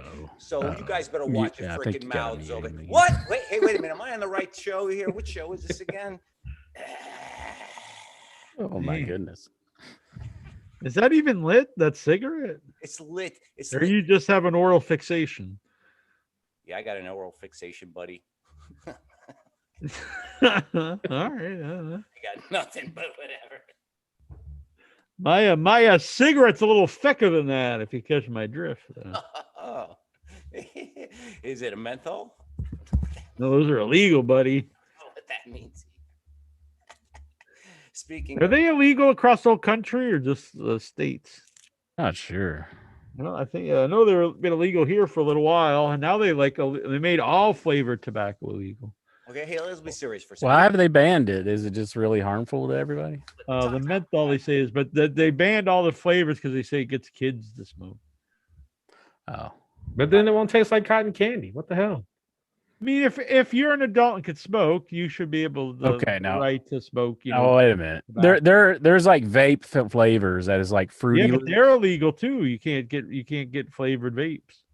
I've heard that. When did this happen? Because not a couple of months ago that I heard people having Fruity Loops. It's been a little while because I know my brother can't get them. Huh. I don't know if it's a countrywide or maybe just here. Maybe just there. But I know, I heard a discussion about them smoking Fruity Loops or. Yeah. I mean, honest, I think if you're adult, you should be able to do whatever the hell you want. I mean, I don't know. I ain't going to smoke them. I don't give a shit, but. Yeah. Like Dora the Explorer vape flavor. Come and get the Dora loves it. He's going to light the house on fire over there. See. Get back to the Jews. So listen to me. Listen. Who's the highest ranking Hebrew in WWE? Just tell me. Is there Paul Heyman? Paul Heyman, exactly. Isn't that hilarious? No. Okay. It's cool. I like Paul Heyman's good promo. I'm the only one who sees the coincidence. Anyway, I'm just joking. Could you see Paul Heyman in AEW now that they got CM Punk? No. Paul Heyman, CM Punk back. I mean, it would be great, but no, I don't think so. I don't think he needs him anyway. But not right now. The only way I could see is that Brock Lesnar maybe would go. Yeah. Him and his ponytail. Yeah. Speaking of cigarettes, you remember when? That'd be cool. I would like to see him grow the ponytail back. I like the skullet look. No, I meant Lesnar and his ponytail. My top 10 cigarette moments of all time. Number 1, when Dino Bravo was killed over cigarette trafficking. Number 2, when the Giant smoked a cigarette in the ring. Number 3, when Robert Downey Jr. What was that guy's name? Robert Downey Morton Jr. Downey Jr. Morton Downey Jr. Morton Downey Jr. had the wrestlers on his show. That was the shits. What? That was the shits. It was, but remember when he had the wrestlers on? I think he had He was on Piper's Pit at a WrestleMania. Yeah, and then Piper sprayed him with the fire extinguisher. Yeah, it's a really terrible segment. I'm a big fan of Piper. Any other good cigarette segments in wrestling in the past? Hack came out with a cigarette lit, and Eric Bischoff was telling him to put it out. I used to like when managers would use a cigar as like a foreign object, stick in someone's eye. Big Bully Busick. Put that cigarette out. Right, the Sandman would smoke cigarettes, and the woman would light them for him. That is that's right. It's pretty erotic. Can't think of any more smoking gimmicks. No. R-Truth had it for a little bit. Yeah, R-Truth, he was smoking. Do you think Vince McMahon stopped him from smoking since they're big buddies? And Vince can't. Marlena used to smoke too. Yeah, that's true. Oh, yeah. That's another one. That's a good one, Jack. The Ultimate Warrior at the In Your House when he took it from her. Oh, the Ultimate Warrior smoked Marlena's cigar. That's when he started vomiting. Nick Gage smokes like a pipe. Hey, that's unsubstantiated. Oh. I guess not in wrestling though. Has there ever been a crack gimmick? Like a guy's been like smoking crack or selling crack or meth or anything? Isn't it like Baron Corbin's gimmick right now? Oh, yeah, he's hit rock bottom. He's hit rock bottom. I don't think kind of making me interested in watching them now when I see like these little like memes and It's stuff. strange, isn't it? Yeah. Yeah, you get you invested in what Baron Corbin's doing for once. So I guess they're doing something right. Yeah. I haven't actually watched it, but I see. But I did see like he tweeted him being like rich and stuff, which I thought was kind of a shit thing to be tweeting right now when you're like doing this gimmick on TV. Yeah, yeah. Like out of character, he was like, "No, I'm really rich. Look at everything I have." Yeah.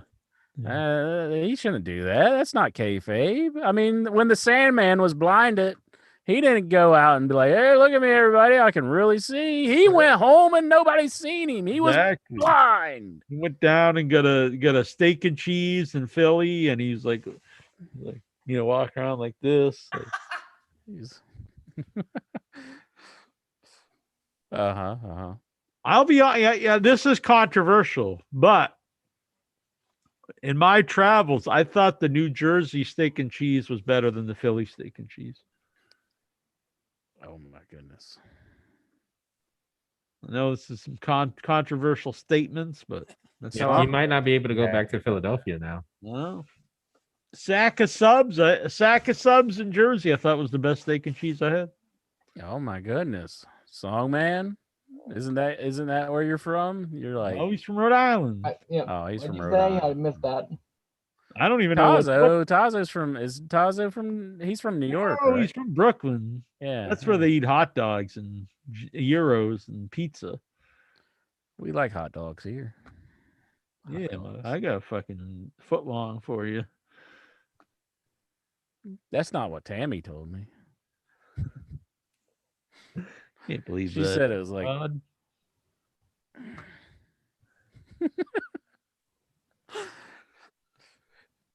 She rated you a J hook. You got a J. What? You got a J for a J hook. You're like, the hell is that? Intro knows all the dick slang. I don't know. I just made that one up. If it's really on like Urban Dictionary, that's new to me. You didn't just make that. Has to be something you were like into. You're like watching J hook videos. J hook. Never heard. You're watching the J hook videos, Jack. I never heard this term until you just said it. I made it up. I'm telling you. If it's a real term, it's new to me. Is this something you fantasize about? I don't know. Look it up. See if it's on Urban Dictionary. If it is, it's not something you made up. Then, like if it's a term that's not referring to a penis, then I mean that's what I made up. The one referring. Oh yeah, it's a term, all right. Ooh, what's the term? Is it a bad term? Is it? Can it be read on the show, Jonathan Jackson? Of course, you can say anything on the show, right? Well, I mean, Tazo's here. That's true. I got it here. J hook is the inserting a pinky into intra's rectum during intercourse. No, it's not. I mean, into female's rectum. It says inserting a pinky into a female's rectum during intercourse. It's a motion of the American Sign Language J. There's also another one if you scroll down. Why is it gotta be a pinky? That's kind of Jack, if you scroll down, there's another. That's not boring. There's another one. Roman Reigns would like that. It's not boring at all. Top definition. Oh, here we go. Here you go. Uh-oh. Yes.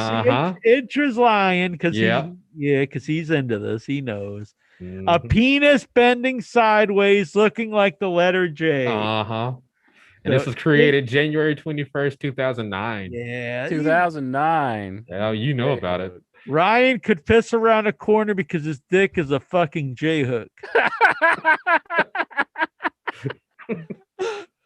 I don't care. I know that I just kind of said it and it just became a thing. So yeah, you said it now and it became a thing. I really wasn't aware of it. I mean, You're aware of all kinds of weird things. Yeah, but I admit I know them. What are You're you not into? The admitting hanky you know coat and this. all that? What was I all? know, well, I know things, but you're saying you didn't know this. You're lying. I didn't. I really just came up with it on the fly here, and it happens to be a thing on the Urban Dictionary. You must can type anything on that thing, and it's always going to have a yeah, but sexual it's the reference. exact thing that you said it was.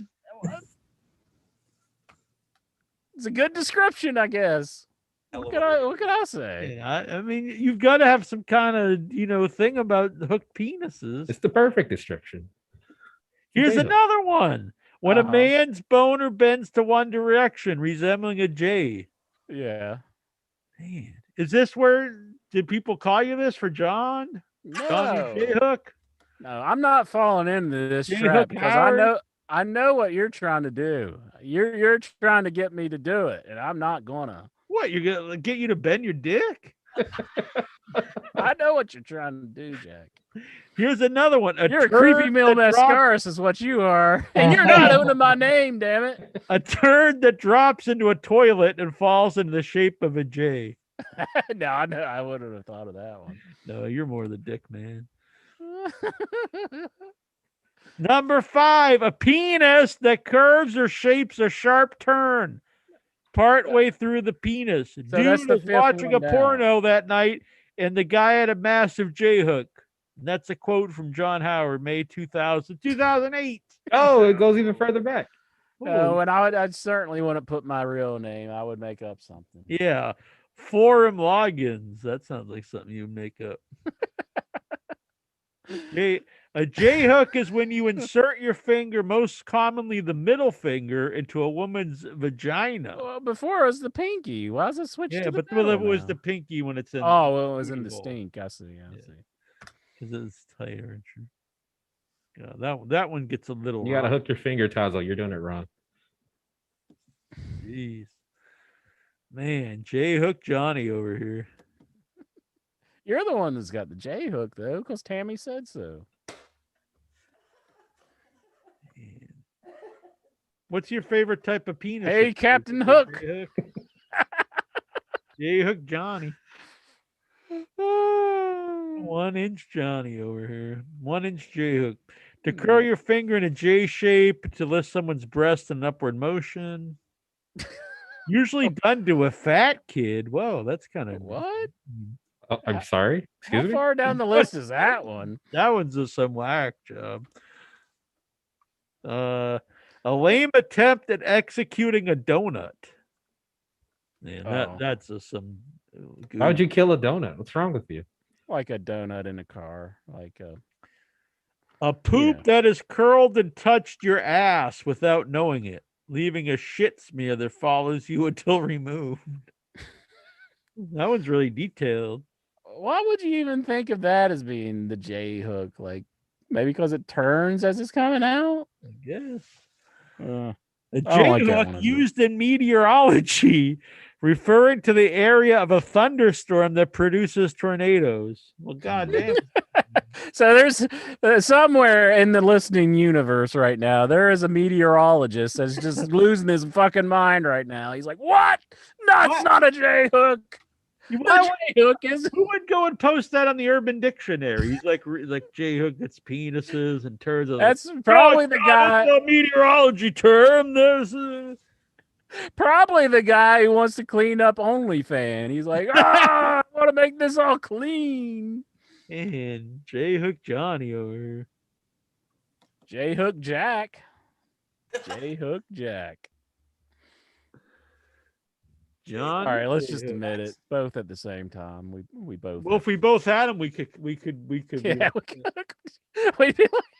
What would that be called if you connect it to J hooks? Is that the trailer hitch or something? Then we just have like a tug of war. Well, that could be in a new Olympic sport.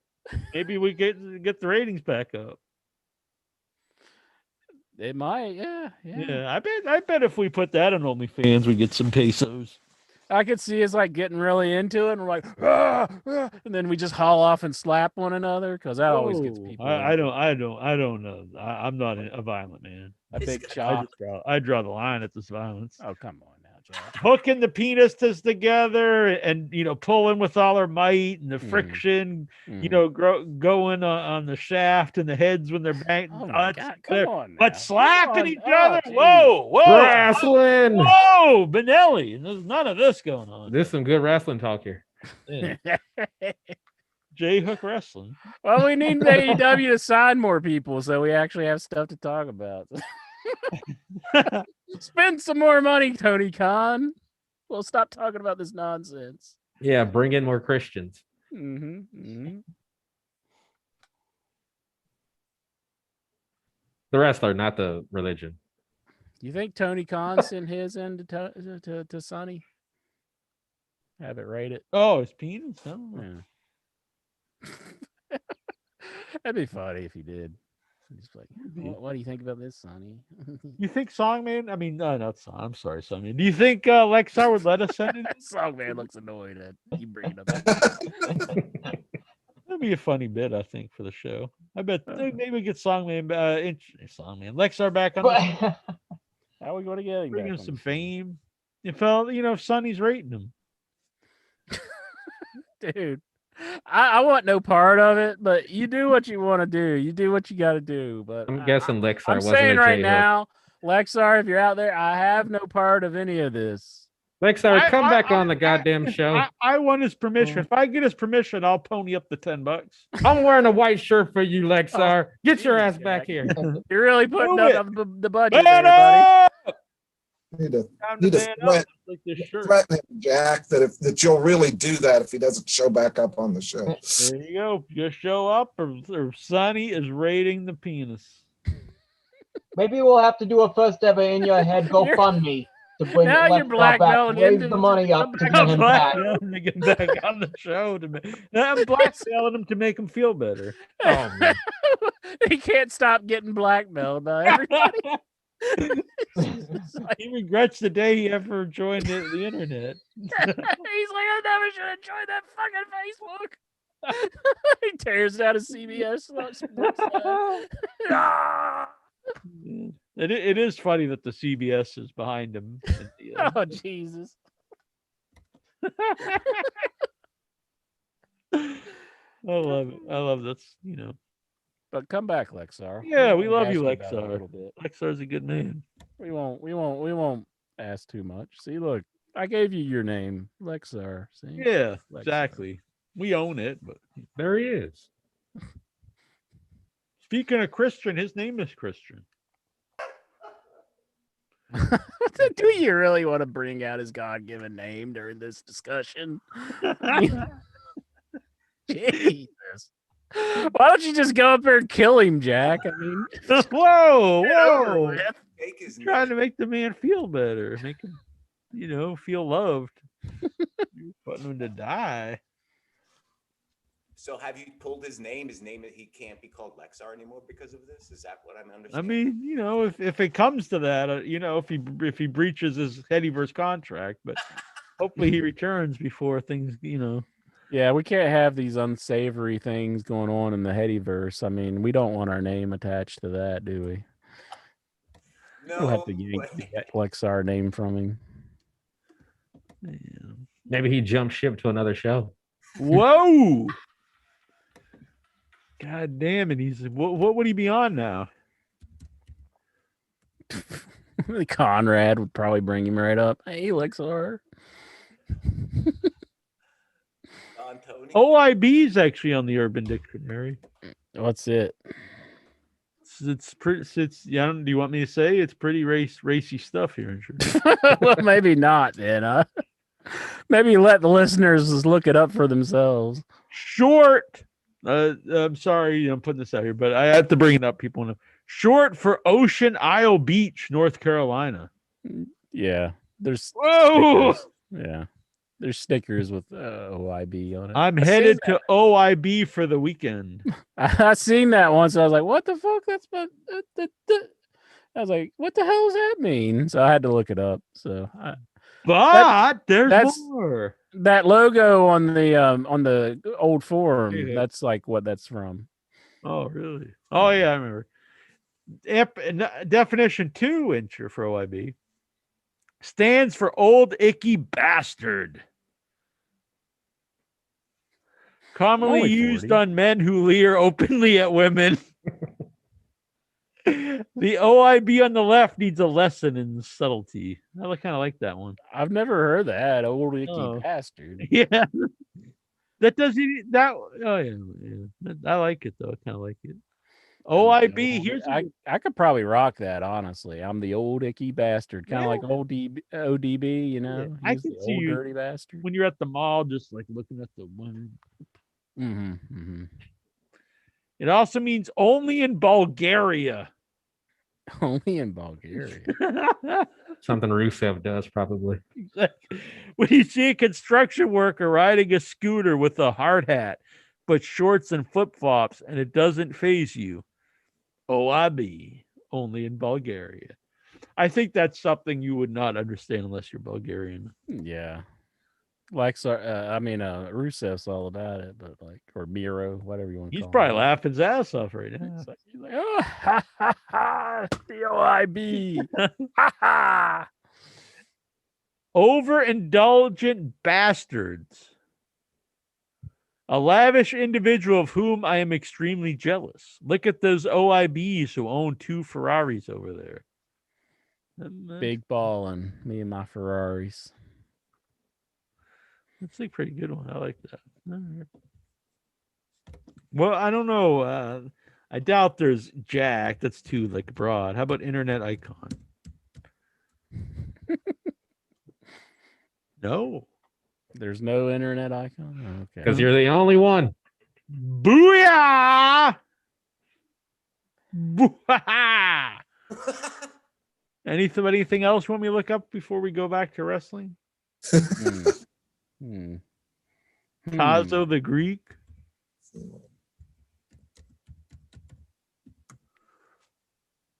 I'm trying to think of something vulgar that just off the top of my head. Just like well, you had J-Hook off the top of your head.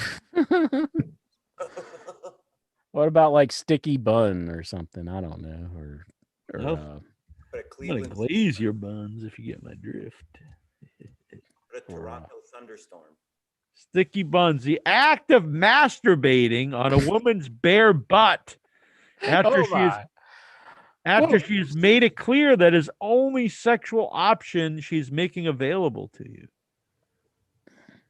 That's weird. She's like, I'm not doing anything. Come on, buddy. I'm not, but you can jizz on my ass. So there's a guy out there that's just like, no, I need more than just a sticky bun. He's just like, is anybody actually using that term? Please, not just the sticky bun. I need more. Yeah. Interesting. Well, at least let me J-hook you.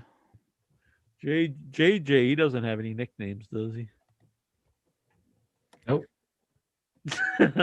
JJ, I guess. Jonathan Jackson, and you yell it sometimes. You go, Jonathan Jackson, and then right in Jack yells Jonathan Jackson. Yeah, I can't. Yeah, JJ is here. JJ is a funny boy who is smarter than he looks. If you meet him, you'll be his friend instantly. He may be daft from time. He may doubt himself time to time, but that doesn't stop him. Everyone would be lucky to be friends with JJ. What the fuck kind of definition is that? But it's very appropriate. I think Jonathan Jackson is a funny boy. You're a funny boy, Jonathan Jackson. Funny boy. It's kind of racist intro calling him a boy. What? Jeez. You're lucky I don't have the pizza slicer. Under that mask? I mean, you're all the time trying to make me racist here. There's a lot about just laughing. JJ, this one is a guy. This one's not like intro calling you boy. JJ is a guy who can make you laugh and he can make you happy on your worst day. He likes to fuck around with you. He is the ideal boyfriend. This is. I think Jackson just went and wrote all these. They're just like putting them over big time. Hey, don't expose me. Mm-hmm. I'm an editor for Urban Dictionary. All right, enough of this. Silliness. We gotta get real here. Look up Jones. See what that means. The greatest man who's ever walked the face of the earth. Let's see what that thing he says at the beginning of the show. The most honest man in podcasting. I just proved it correctly. Boom! Jones. Fucking savage is the top definition. That cannot be the I swear to the lords above. Jones, top definition, fucking savage. The last name Jones loosely translate to fucking savages in every language. Boom!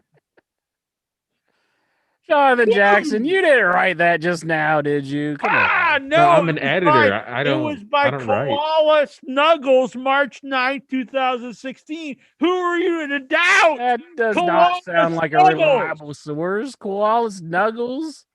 That's his name? Koala Snuggles? Morris is fucking, man, Jesus, I can't believe you're fucking. He's a good writer for the Like Urban Dictionary. Dave Meltzer of Urban Dictionary. Yeah. Oh, well, no, because that would mean he's a fucking piece of shit. No, he's not that. The fucking Nick Gage of Urban Dictionary.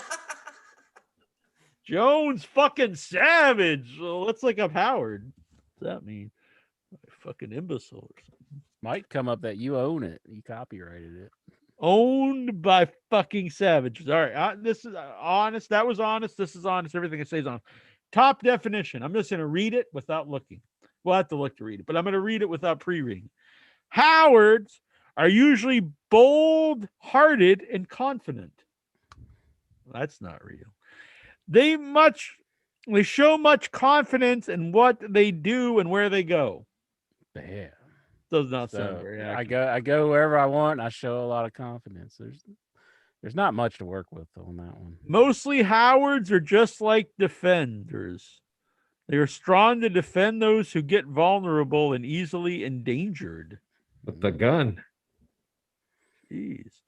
Well, people like these have some kind of harmony and balance that keep their lives in unity. They find ways to better themselves. Who wrote this? This is just a bunch of wish-wash. Some kind of harmony and balance, bunch of bullshit. They find ways to better themselves in whatever situation they get in. Blah, blah, blah, blah. Beautiful and cute. Oh, my Lord.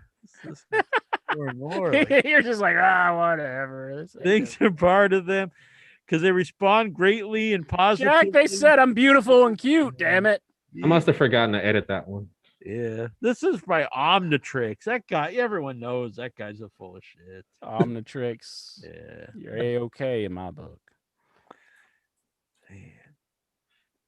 Look at this. Good Lord. Using a sentence. First person.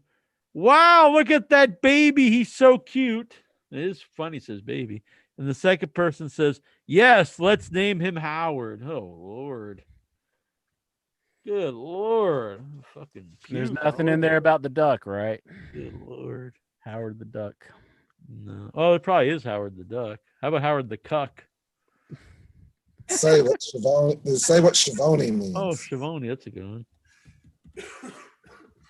Announcer for the WCW. Oh, wow, this is not good. Schiavone, top definition, to squander opportunity by putting in minimal effort. What? Happy that you asked. I asked.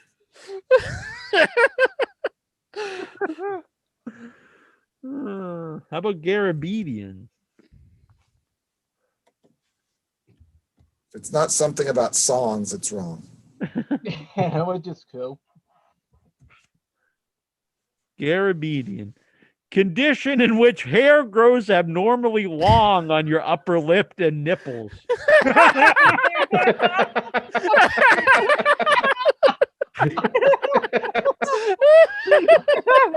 But we've never seen Sockman without a shirt, so we That's don't very know. true.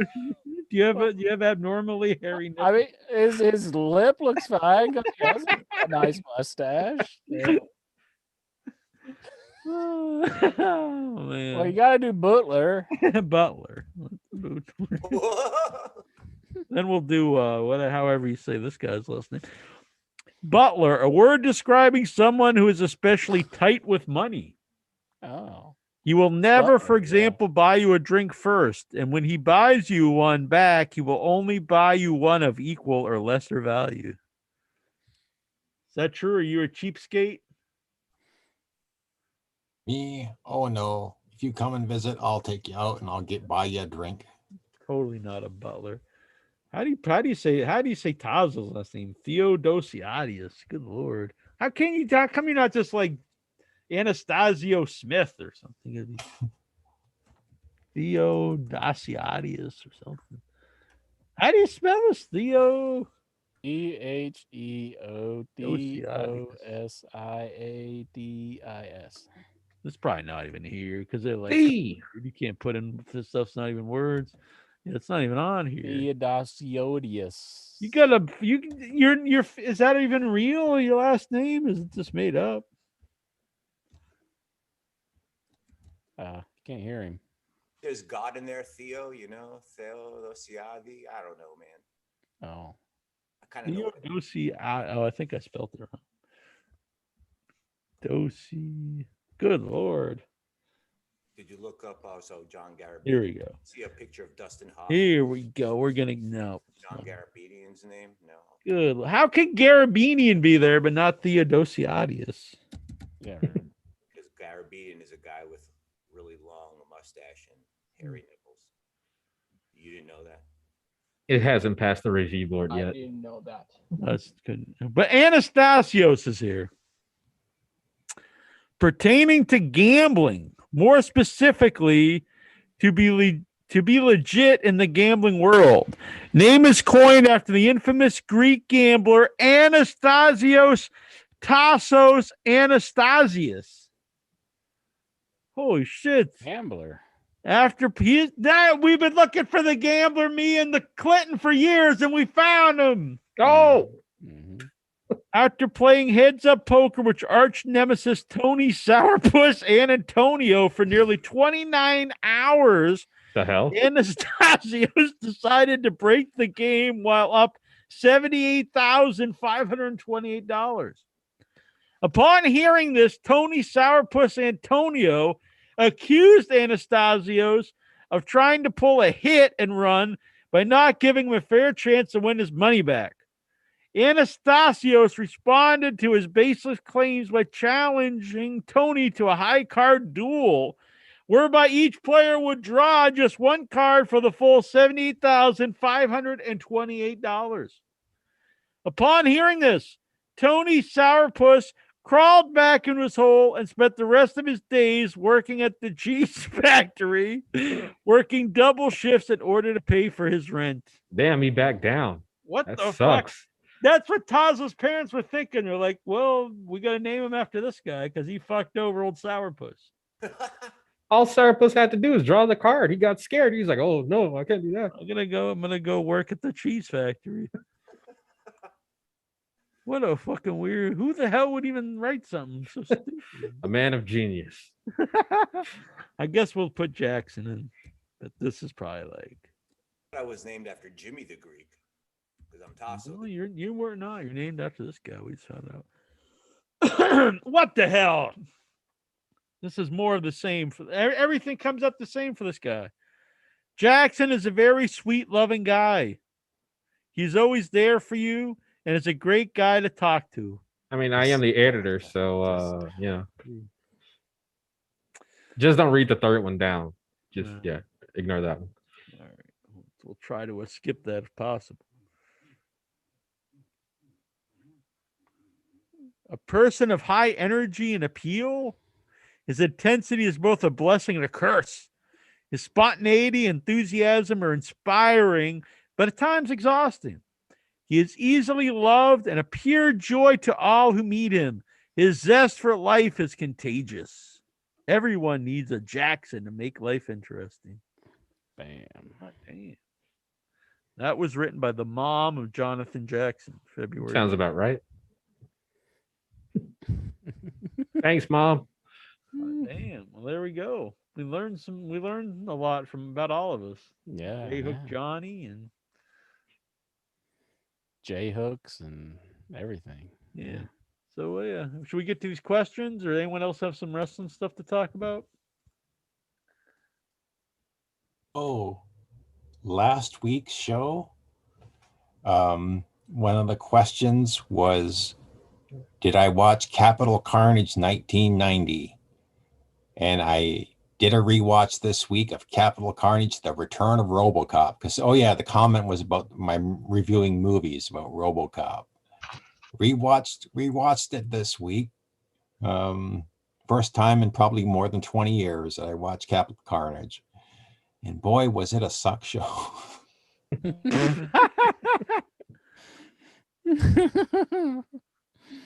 Did you just think like, what am I doing watching this while you were watching it? Well, the undercard featured a good tag team match between the Steiner brothers and Doom, Ron Simmons and Butch Reed. And but what I did notice about that was that Teddy Long was all over that show. And he lost his hair, well, a little bit of it in a hair versus hair match to Paul Ellering. Mm-hmm. But yeah, it was a real ripoff. The main event, Ric Flair versus Lex Luger, because the backstory to that was that Flair didn't want to drop the title to Luger because he wanted Sting to win. Yeah. So they had to think of a way to have a cage match where Luger didn't win the belt. And they came up with the idea of, well, let's just, it sounds like something WWE would do.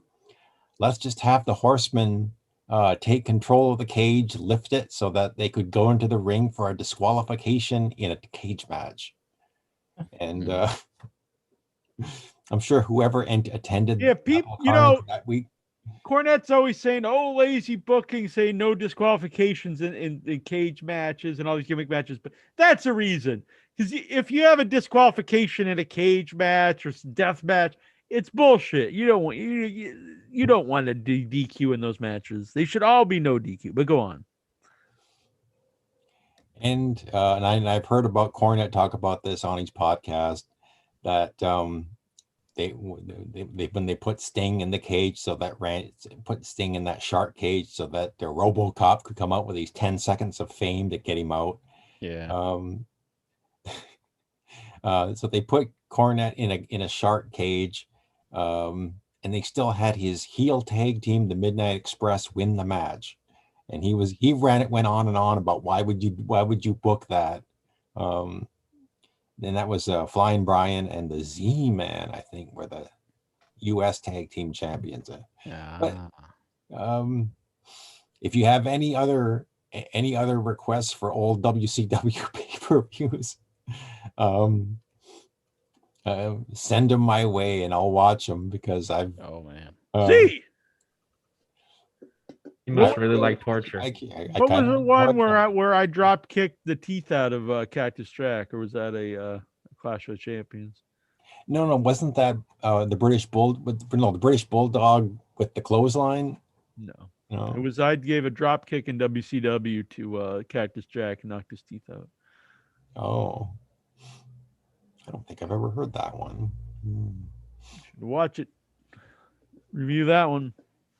Look it up.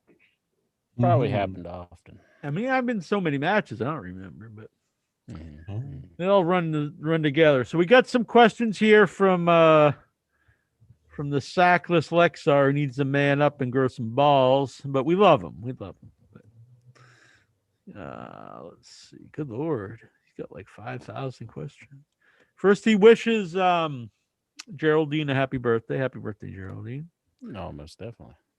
WWE is having a pay-per-view in Atlanta for New Year's Day. Are you intrigued?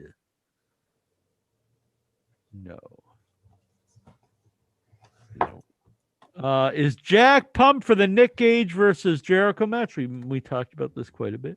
Speaking of Nick Gage, he lost the title. Yeah, we've mentioned this. Question from the Headyverse. Well, Jack, throw babies in the air.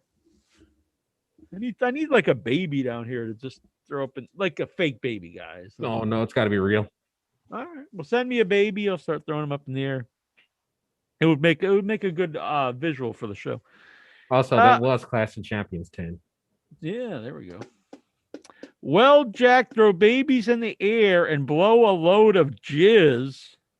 Oh, man. Good Lord, he's getting dirty here. He's getting vulgar. Is this Dobbs again? No, this is Lexar. So will Jack throw babies in the air and blow a load of jizz in his pants when he sees Daniel Bryan live inside Arthur Ashe Stadium in AEW? I'll be very excited. I think it'd be a cool moment. And if I'm gonna grab a baby, toss that baby in there, I'll catch it. I'm not gonna let it fall. I'm not like a sadistic asshole, not like fucking Incher or something. I'll catch it, give it back to the owner. But I will be excited. I will not jizz my pants. Though. It wasn't my head's fault. Exactly. I'm not going to boot it. I'm not going to drop kick it. Maybe if it was the Nikki Ash Stadium. Exactly. That will be a. Do you think someday there will be a Nikki Ash Stadium? Who knows? Next to the FE Arena. Oh yeah. Question 2. Speaking of blowing loads of jizz. Good Lord. Man, he's really gotten like dirty in his old age. You think he's like sitting around? He's like, his mind's just like, he's just going mad because he can't be in your head. And he probably is like afraid now to, start jerking off because, it's going to get videotaped and sent to the Headyverse. So he's just sitting there and he's just full of spew and jism and he's just, and he's all like pent up. He's like, I'm just going to get this out. That's just my prediction. So anyway, speaking of blowing loads of jizz, my local strip club has opened a couple of weeks ago, but I can't go because of all the wrestling events in my area. You can't go afterwards? Nope. He has to choose one. Right, it's one or the other. It's either blow loads of jizz at the strip club or go to the wrestling. I need money for tickets, food, merchandise, and transportation. Okay. Sorry to Dobbs and Jonathan Jackson for not listening to my strip club adventures. If I would win $500 or more on a scratch off, then I could go. I don't think it's really a question. He's just like a call for help or something. Sounds like it. Come on, Lexar. I'm getting concerned for the man. He's got to get back on the show. He's losing his mind here. Yeah, I know it. And his money. He's not getting any winning lottery tickets. True. He's like the Baron Corbin of the Headyverse. Question 3. Was there even a question there? Or was he just asking? I don't think I heard one, honestly. Why was he sorry to Jackson? I don't understand. I really don't want I'm you part to of the send white me shirt the gang. question to figure it out either. So, how much money from his lottery winnings would Jack donate to Baron Corbin? Fuck all. I fucking didn't like that shit. I did went to a big I don't want to say it. It's just like pat myself on the back, I guess. Question 4. Has Jack's brother downloaded Elite General Manager app? He did, and he says it's not very good. yeah. Which is the worst video game, AEW Casino or WCW Nitro for the PlayStation? I would assume the Casino is worse, but I would say that, but I haven't played the other one, so yeah, it's been forever since I played that Nitro game too. So that was bad, but I don't think it's as bad as the casino game. Yeah, and it's kind of a weird comparison comparing it to like an app. Yeah, you can't. It's like apples and oranges almost. Do you think that WWE will enforce the Thunderdome rules for the fans in attendance in the well, what are they going to do?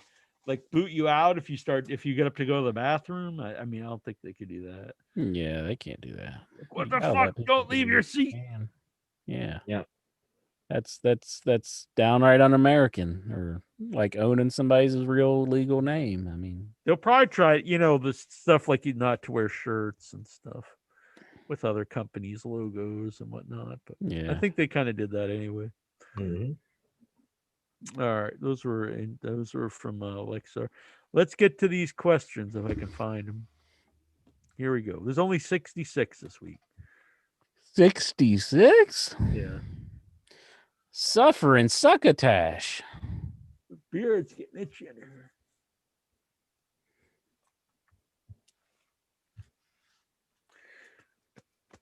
All right. Tyler Stevens, favorite Bob Seger song? I do like Bob Seger, to be honest. I know it's stereotypical, but I guess the one that's like on the road again, out on the stage. That's not Willie Nelson. Yeah. No, not on the road. How's it go? There I am out on the road again. What's it called? Turn the page, Incher. Turn the page. There you go. That's a good one. Back in the day, I saw Bob Seger in concert. I like Night Moves. Is Michael Hayes there? Night Moves. And it's funny how the night moves. Got a lot of good songs, but working on some awkward teenage blues. All right. Stephen Butler. 2 matches on SmackDown took place at a music festival on Friday. What other events do you think wrestling companies could hold events? They should have a wrestling event at what would be a good place? probably like a donut convention or something. Donut convention. A cruise ship. That'd never get over. Your local pet store. What if a high flyer flew off the top rope and they just fell into the ocean? They need to have like a wrestling flight because they like to wrestle on airplanes. Oh man. Yeah. Would you need a giant plane or a really long skinny ring? Probably a really long skinny ring. Like your wiener? You could do it on a cargo plane. A cargo plane. There you go. On a cargo How about on the wing of a plane? You ever have a battle royale? Yeah, exactly. Now that would be sweet. Like you got to throw them out of the plane. They could That'd do be it. pretty awesome. That would could be a pay-per-view. The plane ride from hell. They're fighting in the plane and they just get toss each other out. Mm-hmm. And then they could cut.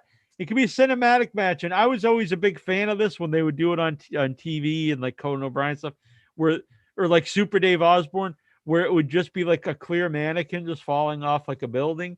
That would be awesome. It would be like a mannequin with like the Fiend mask, and it's like, oh, falling With the screaming sound. Ah! Now that's the kind of stuff I would book if I was a wrestling booker. Hey, we bitch about Vince Russo. Yeah, but this would be good. This is much better than Russo. Has anybody heard if Vince got my word about the Chick-fil-A last week? Oh yeah. Did he couldn't? Are you joining his Realm network? What does that entail if I join? It's like all like right wing. Oh, anti-vaxxers. Yeah. No, I'm good on that. I've been vaccinated. I can't join that list. That's true. How would you like AEW to debut Daniel Bryan and possibly CM Punk? A good question. In a chicken suit. Honestly, probably just come out there. I mean, they're just such big names. It's hard to like think of like a debut for them, and like the cat's kind of out of the bag at this point. So, thing is, you got to watch because I mean, it could happen any week. What if they came out as the best man for like for Kip? Yeah, Sabian. That would be a bad way to debut. CM Punk's the new best man. Brian Maglinger, do you guys watch Impact Wrestling or Ring of Honor? I was watching Impact, but I'm several weeks behind now. So I used to watch Ring of Honor a long time ago, but I recorded actually. But I have like about 3 or 4 years worth of Ring. Shit, you can start binge watching. Yeah, and it's just sitting on my DVR in the next room. How big of a DVR do you have? Doesn't it run out of room? Yeah, I'm just about like I always got to delete the shows that I put on DVD and then like keep deleting them and stuff. So Do you it's keep everything that's ever happened on DVD? just about. Is that like your whole life? Yes. Dovstein Maya, can you sing the Figaro? Oh, Figaro, I guess. Figaro, Figaro. Figaro, Figaro, Figaro, Figaro, Figaro. That's all I know. Can you sing it, Shivani? You're the Italian here. Oh gosh. Guy of the heady verse. Figaro, Figaro, Figaro, Figaro. That's very nice. Yeah, that's pretty good. Yeah, can you believe Urban Dictionary saying this guy's not putting out any effort? Exactly. That was a lot of effort. Maya. Dobsdean Maya. Keith Lee, it's me. I'm Kathy. I've come home. I'm so cold. Let me in your window. What?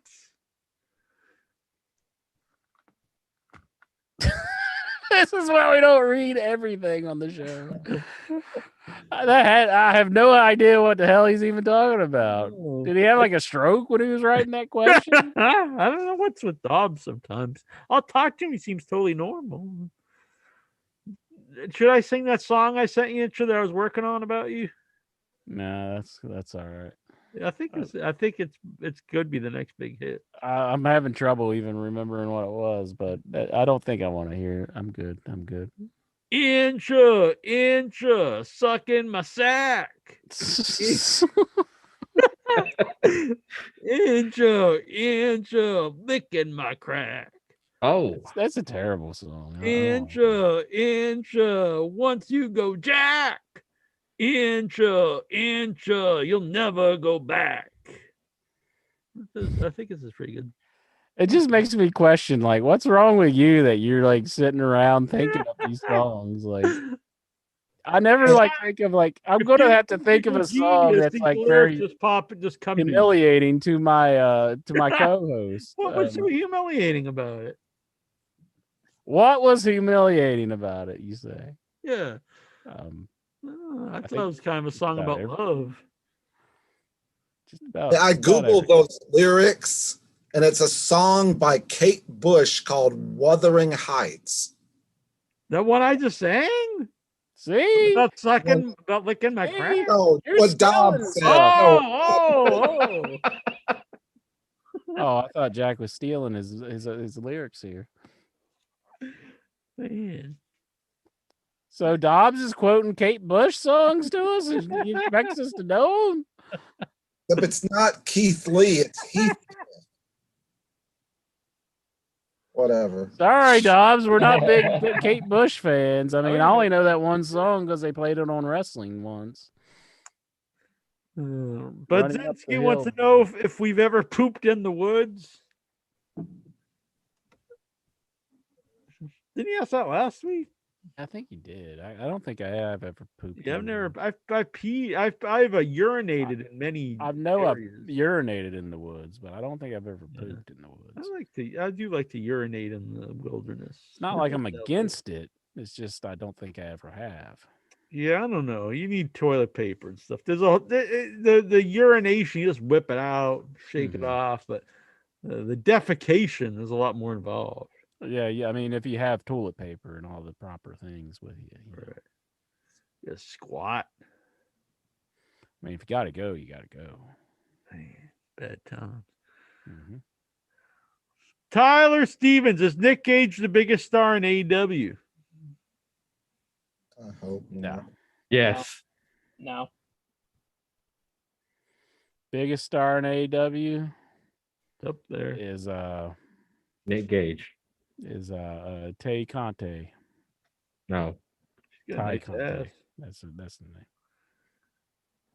Tyler Stevens, are you glad the Broski has finally taken the reins of his career and wooed everyone's heart? No. Never. God damn it.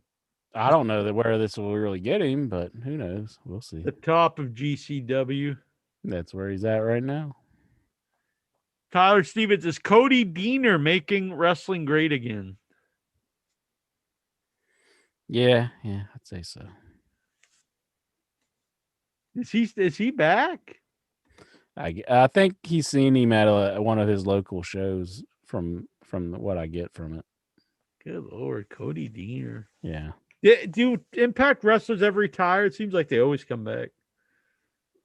No, they seem like they always do come back. I mean, who knows? They might have Sonny Siaki out there before long. I don't think they can Sonny retire. Siaki. Was that JJ? Yeah. So I don't think they can retire. It doesn't pay off too much. They're true. They bone him. Mm-hmm. Well, Daniel Bryan finally learned Mike's skill. He mentioned this before on the thing, and I'm flabbergasted because I don't really understand who thinks Daniel Bryan is a bad promo guy. Yeah, I don't think he's bad. Would anyone ever believe that CM Punk would beat up a person after his terrible UFC attempt? I really just don't think this is part of what wrestling fans think of. Yeah, I don't think they really think about it, them actually fighting, but I mean, I don't think it's really in anyone's mind. I mean, does anyone watch it and think like, Darby Allin and Orange Cassidy are like, badasses? I mean, I can see Ric Flair in a real fight, and he just chop you across the chest. Yeah, exactly. Mm-hmm.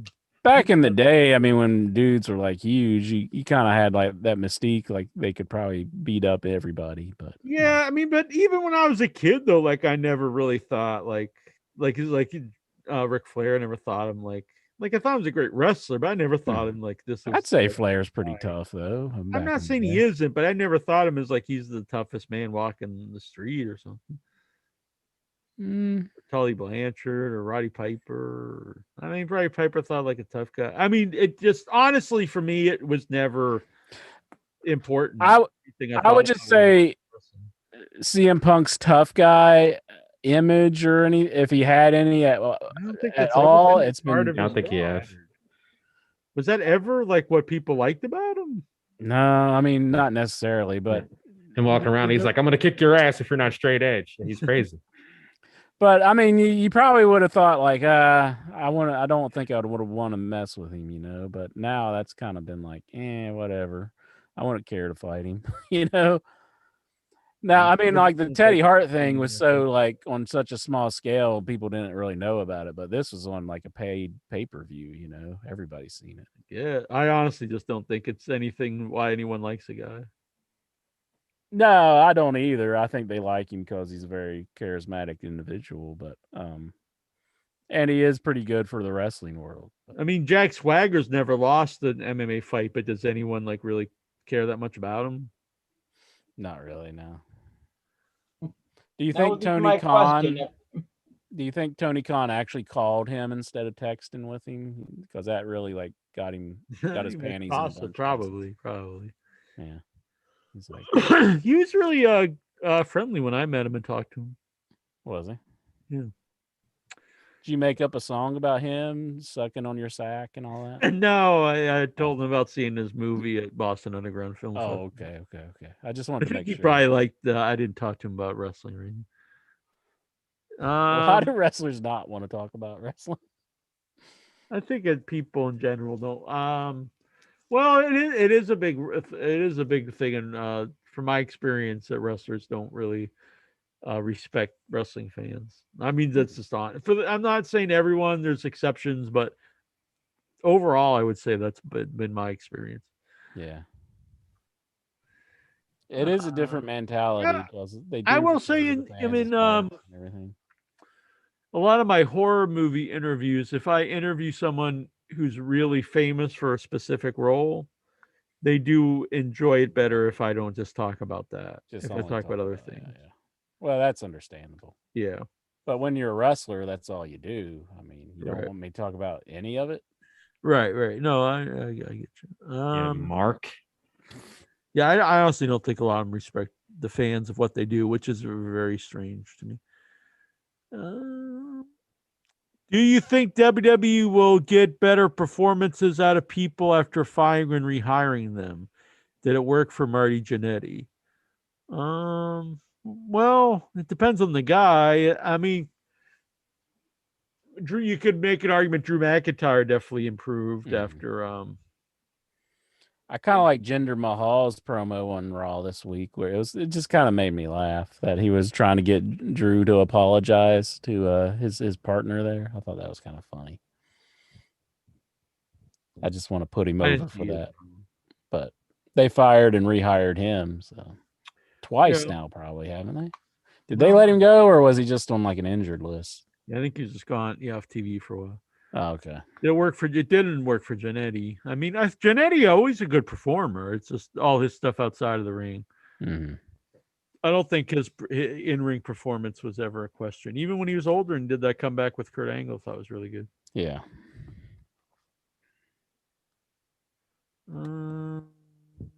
Tyler Stevens, will Mickey James come back to WWE to use Duke the Dumpster gimmick in the women's division? No, I don't see her ever coming back there. I mean, I guess it's possible. They did do on Impact. They did a little bit where somebody pulled like a trash bag out of the garbage and it said Mickey on it. Oh, really? Kind of funny. Yeah. At what age did Jack realize that George Washington he had not, still has not, nor never will tell a lie? Oh, so when did I realize I was the most honest man in podcasting? Well, I didn't know I was the most honest man in podcasting until podcasting is around. But I mean, I've always been I always believed in honesty. But even George Washington, didn't he die of like syphilis or something like that? We didn't lie about it. He's talking. You know, there had to have been a point where he had a doctor's appointment and they said, "Is anything wrong?" And you know, he just went, "Nope." I bet he walked in there and said, "Yeah, I think there's something wrong, my doctor. Let's look into it." But you know, I have this country to start and bring into greatness because one day my heir, handsome Jackie Jones, will rise. I think he bullshitted the doctor is what I'm thinking. I think he went in there and said, I think you hate America when you're bad mouthing one of the oh, now I hate America. The forefathers. Oh my God.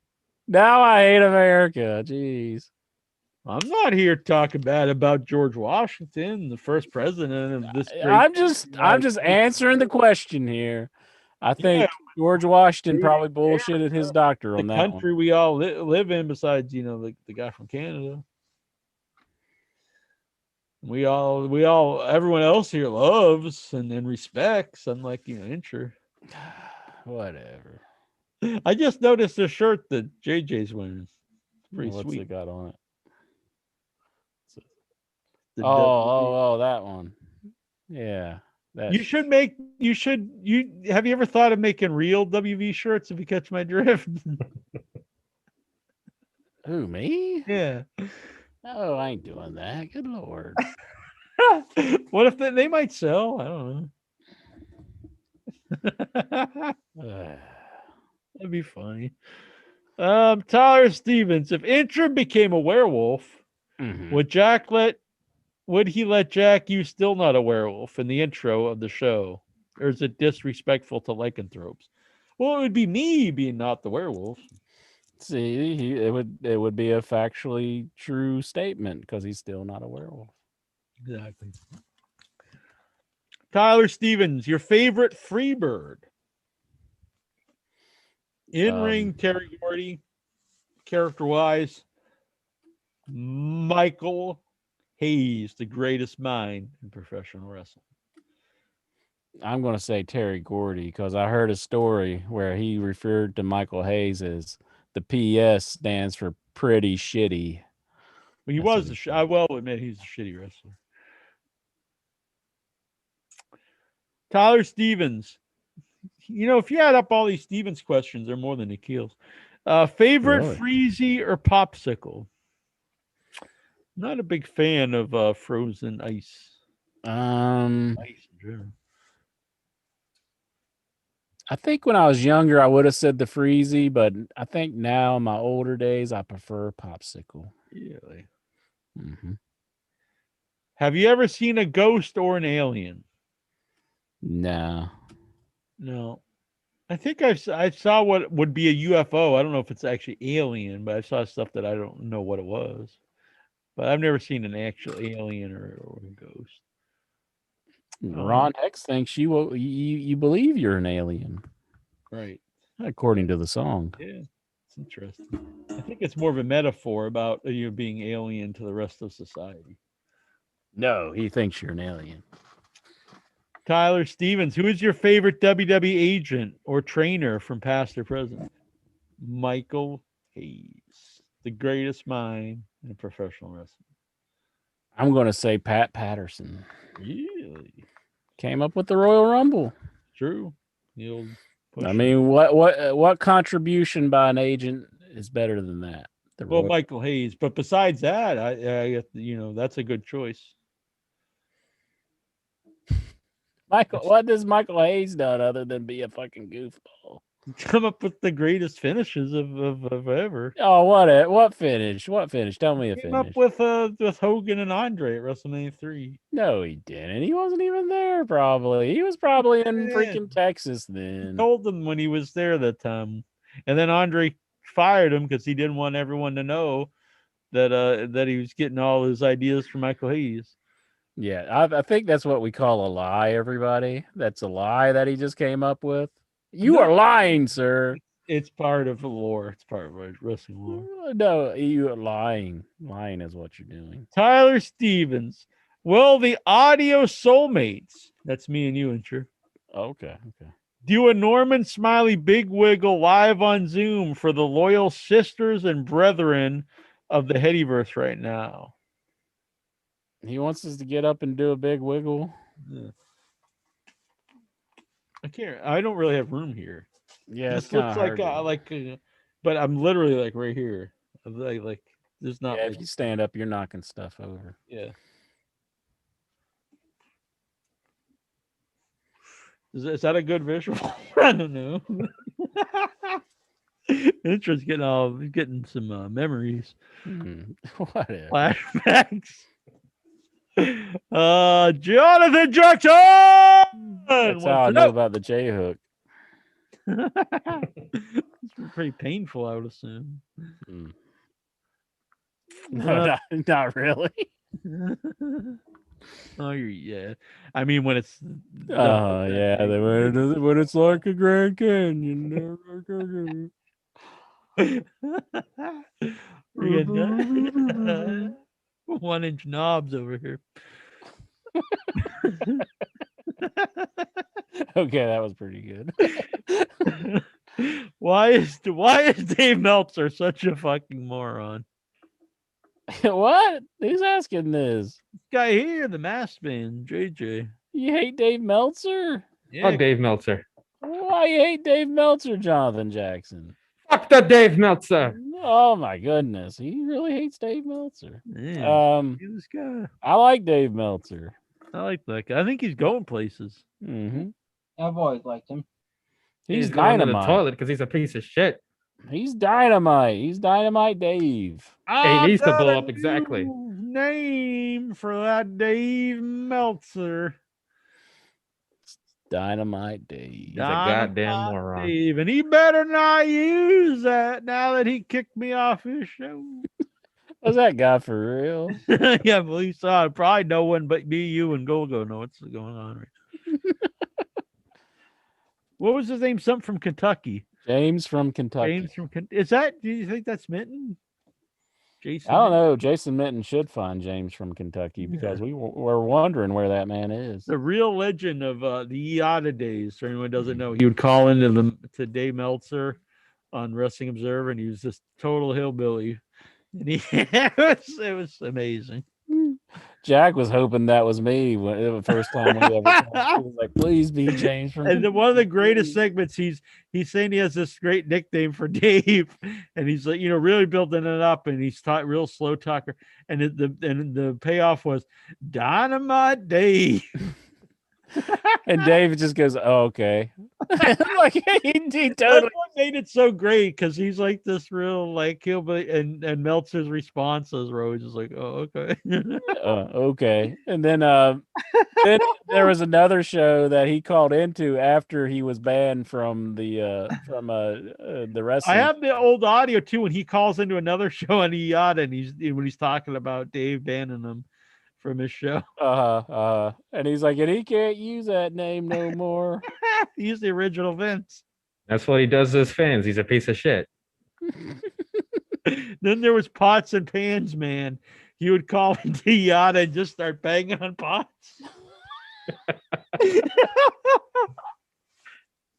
Oh, that was amazing. That was the early days of internet wrestling radio. And now we know just what it's like. We need someone to call in the Zoom and do that. The Pots and Pans. I thought iPhone was going to do it for a minute, but I don't know what iPhone was doing. Yeah, I tried wanted to listen to the show, honestly. To speak, so he was just like listening to the news or something. Jonathan Jackson, you appreciate Nick Gage more now that he is on AEW programming. I'm giving the man a shot. We'll see. Find out tomorrow. We'll find out. How many Nick Gage and Effie shirts do you plan on owning in the future? As many as I can possibly gather up. Is that his girlfriend or something? That's very disrespectful. Who is it? Effie? Oh my God, you're gonna get blocked. I got blocked for. I don't even know who it is. Wow. Who? I was the same way, and the fans are gonna turn on you. They're turning on me? What for? I do a free podcast for them every week. What can they? No, well then they just totally trash the show too. There's a bunch of shit because it's not Effie level. It's just gonna get canceled. Okay, well, nice knowing you. I'll see you later. Bye.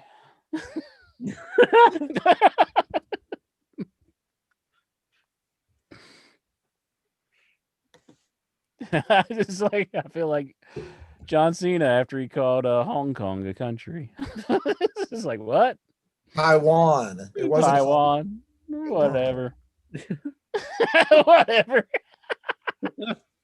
I did think this was everything just power just totally goes off in my house. Just like, what happened?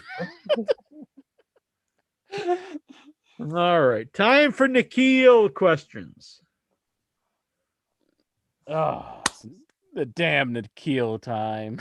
Well, at this point, gents, it's almost midnight, so just say what it really is, Steven. Your time to get the fuck out of Dodge. Yeah.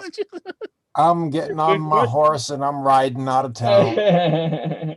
So good night, gents. Until next time. Lightweight. All right, it's time for the real men to answer these. Do you see the Lucha Brothers turning on Pac to join Andrade? That's an interesting question. That would work. Abdul the Butcher over here. Is that why they don't use plastic forks? It just don't look right. Yeah, it's probably not very cool. Oh. What a bitch. You think besides wrestling, people have ever used forks for battle? Maybe in like prison. My oldest brother. Pizza cutters, but the fork's even worse, isn't it? My oldest brother.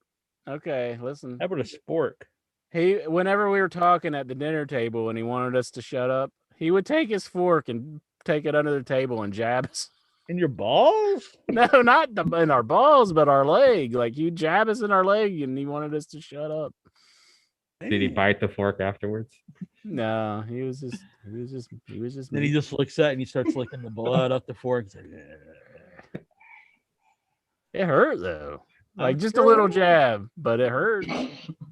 Man, you still have scars? No, I mean you want to draw blood, but the emotional ones will never heal. That's true. Man, have you ever done that to anyone else? Have you started jabbing people with forks? No. Are you going to eat with that fork after? Yeah. Why do you have a fork there? I don't know. I had it and I was using it for something. It's actually, I think it's a McDonald's fork. No, it ain't. It doesn't say McDonald's, but it's just a plastic fork. I don't know. I just had it on my desk here from something. All right. I like it. Thoughts on Miro's new God gimmick? I if love you it. want this very fork, send in a super chat of $50 and I'll send it to you. $50. Let's get the fork. To get the fork. Fork. Will you sign it at least? Fork. I'll sign it if you want me to sign the fork. I could sign it right. It'll probably come off though, but let's see. I'll sign it right now. Throwing babies. I need to make a throwing babies in the air shirt. Let's see. Oh, there it goes. Throwing babies in the air and shooting a load of jizz in your pants.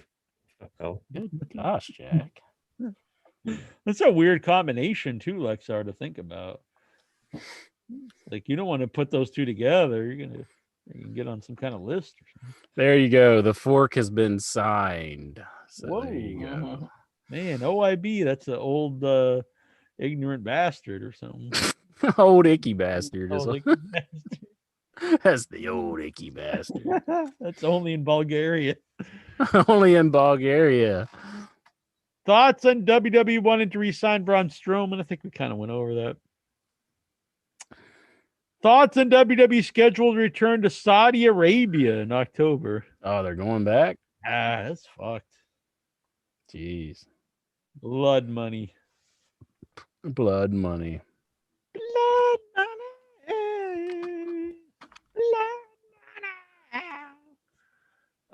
Finn Balor challenging Roman Reigns for the title. Who's winning? I think we got new champion Finn Balor. Finn Balor. There's no fucking way he's winning. Yeah, I think they're just doing that. It just feels like this is what they're doing to waste time until like the match everybody wants to see. Yeah, at least it's a match we haven't seen, I guess. Yeah, that's true. I'm not against it.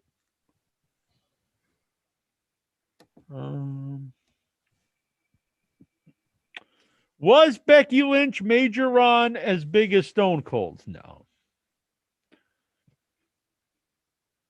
No. There's no. I'm not downplaying her run. I thought it was good, but it's not as big as Stone Cold. I mean, Stone Cold. I mean, you seen Stone Cold shirts everywhere back in those days. I mean, there's 316 everywhere. Elimination match on tomorrow's AEW Super Elite versus Dark Order Hangman. Who's winning? Hangman. Thoughts on Keith Lee losing to Lashley, now carrying Cross? Do you think he's doomed? Yep. Seems like it. I think they're mad at him if you want to let him have his legal name. So, man, how messed up is that? It was pretty bad. Pretty bad. Memories. That's right. Super Porky died. I don't really have a lot of memories of him because, I didn't really see a lot of them besides that very short run in WWE. But it seemed like I bet he was a guy I would enjoy. He looked like a fun dude. Very sad too. Sad. Yeah, it's a shame he had to go. Is Eddie Guerrero? Is Eddie Guerrero a B+ player? Definitely not. A all the way. A all the way. Was that on something recently? Because I saw a couple of comments about that. Was that something somebody said to him or something? It's been a promo on some. Was that the promo where Eric Bischoff threw coffee on him or something? I don't think so. Yeah. At that time, he wouldn't have been an A+ player or anything. But thoughts on Andrade being paired with Chavo? I think it's a better pairing than Vicky, but I was not blown away by that segment. Keep it in the family. You're big on Chavo, I know. I'm not against. I'm not. You love him. Chavo fan. I'm trying to give him a shot, but I didn't think it was very good. Did you? That segment went on too long. Yeah, and I don't think they should be letting him cut promos at all because his English is awful. Like I don't want to begrudge the man for trying, I mean, that's good, but I mean, you are on national television. I think he should just stand there and look cool and have someone cut good promos Yeah, for him. basically. I think it would get heat if he just did there and cut a promo in Spanish and just refused to speak English, and then that would work. Yeah, he get even more heat if he had Charlotte come and do it for him. Yeah, that would be awesome. But he should cut promo. Someone should cut promos for him while Charlotte just kneels and blows him in the ring. Jack, what? My goodness, you're going to get canceled now with that misogynistic. What? They're married. They're married. Yeah, but you're just like, this is where she needs to be. Listen to you. Well, then we get heat because people are like, oh, fuck, she has wrestling skill. What's she doing on her knees blowing that man? By the way, they're more out of Mil Mascaras. Doing Queen of the Ring in WWE. They're doing Queen of the Ring? Yeah, which I know I didn't see the big deal with, but I saw some people were pissed about it. Mm-hmm. I like it. What the hell? Hello, is it me you're looking for? It's Hangman Page's birthday today. Any favorite memories and matches? Well, I actually ate dinner in the restaurant with him. Mm-hmm. And then Chi-Town Matt bought the dinner. I liked when they had a match in ROH and he like jumped off of a balcony. That was a really cool moment. Did he die? No, they caught him, but it was a small venue, but it was really cool. I forget what the show's name was. It was a big like 3-on-3 match or something. Nikhil wants to know what wrestlers does Intra think has a J hook? Nikhil didn't ask that. Oh no, he didn't. I'm sorry, I misread the question. He said, I know he wants to know about like what did I think of Billy and Chuck or something like that. Or yeah, I just misread it. He said it's Triple H's birthday today. Any favorite memories or matches is what I meant. Triple H's birthday. Yeah. Okay. I probably the Mick Foley retirement match is one of my favorite Triple H matches. I like the hog pen match with Henry O'Godwin. Mm-hmm. That's good. Favorite CM Punk match and feud in WWE. I mean that first run as champ was great. The pipe bomb is probably the best, memory. People still talk about it. Yeah. That really did seem like it was the start of a new, big boom era. It wasn't handled very well, but it was great at the time. Any favorite memories or moments of Abraham Washington? Just a Kobe Bryant joke. That's it. Favorite memories of Abraham Washington? Oh, Lord. No, I actually don't have any memories. I don't know. Abraham Washington. I forgot who he was till Jackson mentioned. I remember though. I do remember this when they fired him. Like people were up in arms. Like he was like they were saying like he was just like the fucking Nick Gage of managers or something. Really? Yeah, I didn't understand it. I thought he was pretty nothing. But I'm struggling to even remember anything the man did. I'm sorry. Favorite memories of Camacho and Hunico. Oh, jeez. Camacho and Hunico. This is my favorite. Billy and Chuck, I probably would have had an answer, but yeah. Camacho For and Hunico, I'd say Sin Cara. Yeah, I liked how he would drive the bike and like he would ride down with him and all that. Is that the guy we're thinking of? Hunico? Mm-hmm. Was that before he was Sin Cara? That's probably. Yeah. Favorite memory of Mason Ryan. Mason Ryan coming on the show was cool. Yeah, that was awesome. Favorite memory of Lord Tensei. I don't know if I have a favorite memory. I just remember how much I'm thinking, God, I hate this. Yeah, probably my favorite memory is when it stopped being on TV. They just stopped doing it. Yeah, that was probably good. Lance Cade.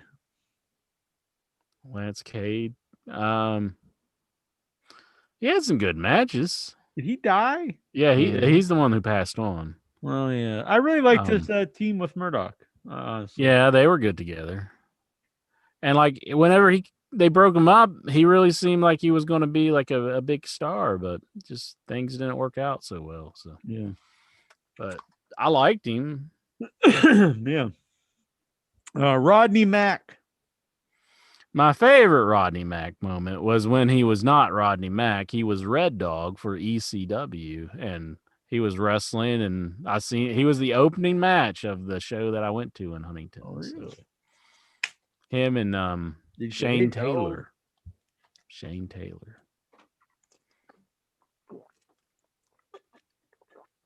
Bam. Drink that water, Jack. Yeah, that's giving him flashbacks right there. Yeah, just limping. Whatever. Rodney Mack. Any memories of when you first watched the movie Jaws? Big fan of Jaws. It's filmed near me. Was filmed near me. One of the best movies ever made. And no shark movie ever holds up. To me, it's like watching an exorcism movie. It's like they all suck because after the original Exorcist. So, and all shark movies are terrible because none of them are as good as Jaws, except Jaws 2. But it's a great movie. Yeah, it's like I can't even think of like a good other shark movie. Yeah, there's not. I don't think there is any. So I've tried every now and then with Sharknado. Sharknado. It's probably the closest, I say. It has a Sharknado sleeve of tats. Just comedy. It's right here. Check it out. Oh, you're wearing a white shirt for Lexar Day. Yeah. He didn't even bother to show up, that goddamn bastard. Yeah. Jeez. Man up, bitch. Grab them balls and stop being a bitch.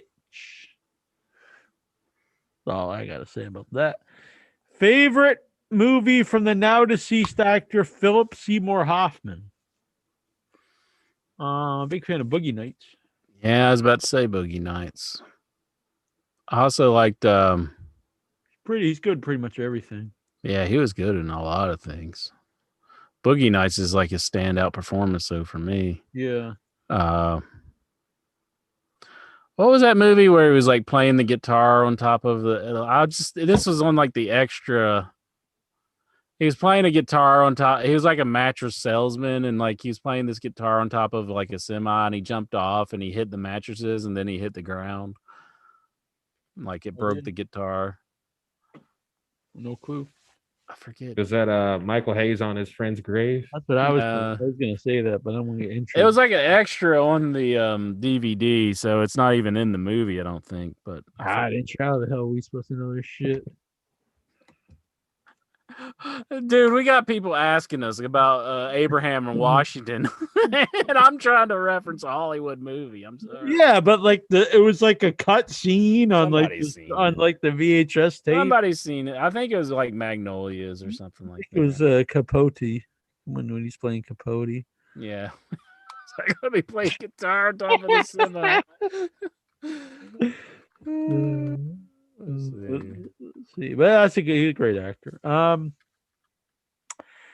Favorite memories of the Mighty Morphin Power Rangers? I have no good memories of the Mighty Morphin. I've honestly never watched it in my life, and do not plan. Here's my best memory of the Mighty Morphin Power Rangers. I have one of their games that is worth a lot, so that's my best memory of the Mighty Morphin Power Rangers. Al Oob's gonna come steal it. It's not worth like a whole lot, but I think it is like worth $50. That like fighting game they have. What would you do if you saw Al Oob sneaking in dressed as a ninja? I don't know. I'd probably have to humble him Sheik style. Whoa. He's hearing this. He might now try it out if he catches my drift. He might be what he wants. Any memories of when you first watched Grease? Actually, I do remember the first time I saw Grease was at the drive-in. Here, I'll put it in the chat room for everybody because we can't play it on. What, you humbling Al Oob? Yeah, that. No, the to clip that. Oh. But don't go away from the show. Like, save that for later. Save it for later. Mm-hmm. It'll be like a dessert after this fine meal, this Mm-hmm. porterhouse steak of a show. Gosh, this gnat's killing me. Fuck it up. Yeah. So I sent it. It's in the chat room. All right. So any memories of the first time you saw Grease? Like I said, the first time I saw it was actually at the drive-in. Oh, I was young when I seen it. And I remember I said to my mom and her friends and everybody who was watching, I was like, those girls are talking dirty. Oh, man. And they'd start blow laughing. A load of jizz in your pants. Dude, I was like, I was probably like 6. What the hell? Well, yeah. What the hell's the matter with this guy's song, man? He's asking for this crazy stuff. And Grease is the word, he's trying to have these good moments with Jack.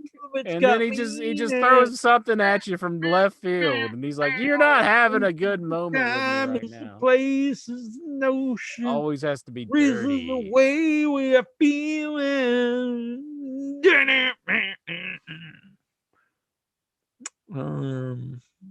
Where the hell were we?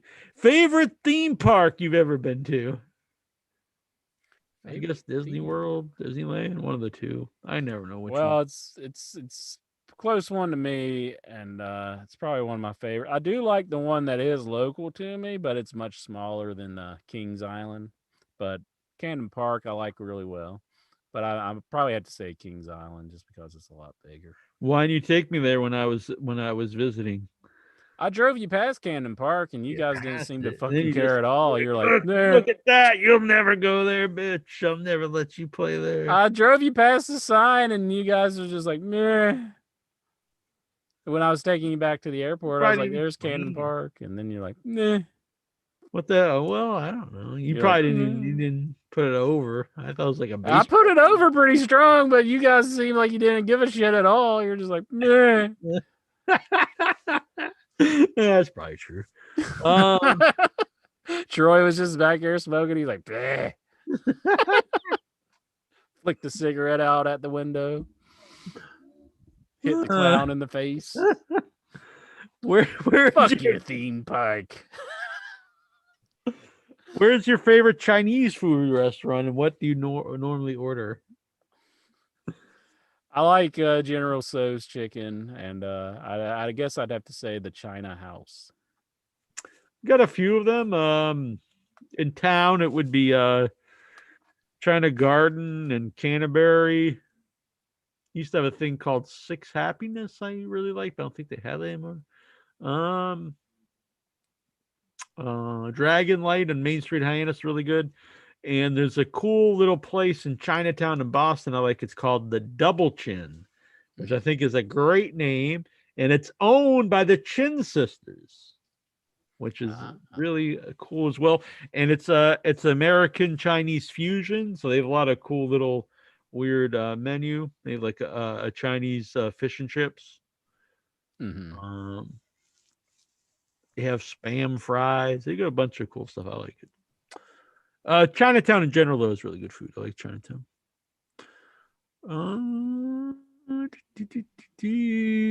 Favorite Ben Affleck movie? Favorite Ben Affleck movie? I don't fucking know. Good Will Hunting.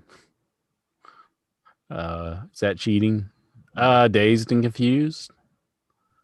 What's he been in? Let me look up Ben Affleck. I'm trying to think of him. I don't really like a lot of his movies.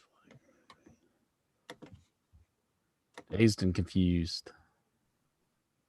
Did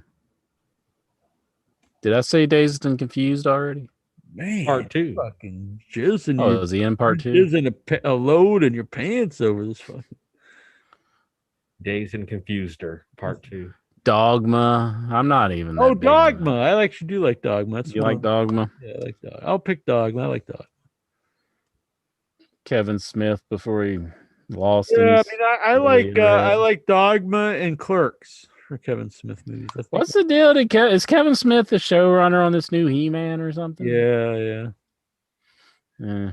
I didn't watch it. It doesn't really interest me, but I love the old. I see. The thing is, I love the old He-Man toys, but honestly, when I was a kid, I thought the cartoons. Like I have, like it's like it's cool. I grew up with it, but it was a pretty stupid cartoon. Hmm. I never knew why Skeletor had to be such a bitch.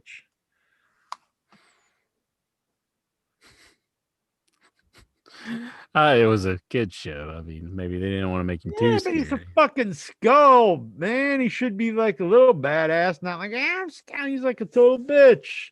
And then they had Orko on there. I fucking hate Orko. Anytime they add like a real lame ass character like that to a cartoon, it always sucks. You're killing the mystique for everybody. I mean, you're at the Castle Grayskull, and now you're just love the toys. bashing it. I love the toys. The toys, one of my favorite action figure line of all time. Mm-hmm. Love them. You just want the villains to murder the heroes. That's what it is. Yeah, I want them to be a little badass. They could. I'm not saying they got to kill the heroes, but they don't have to be just total straight up. I took your foot, He-Man. Cut it off with my sword. It's gotta be a total bitch. Now you'll be hobbled for life. Are you a fan of the movies Jeepers Creepers? I'll be honest, I like the first movie, but it's not something I want to put over because the director is a pedophile. He's a child molester.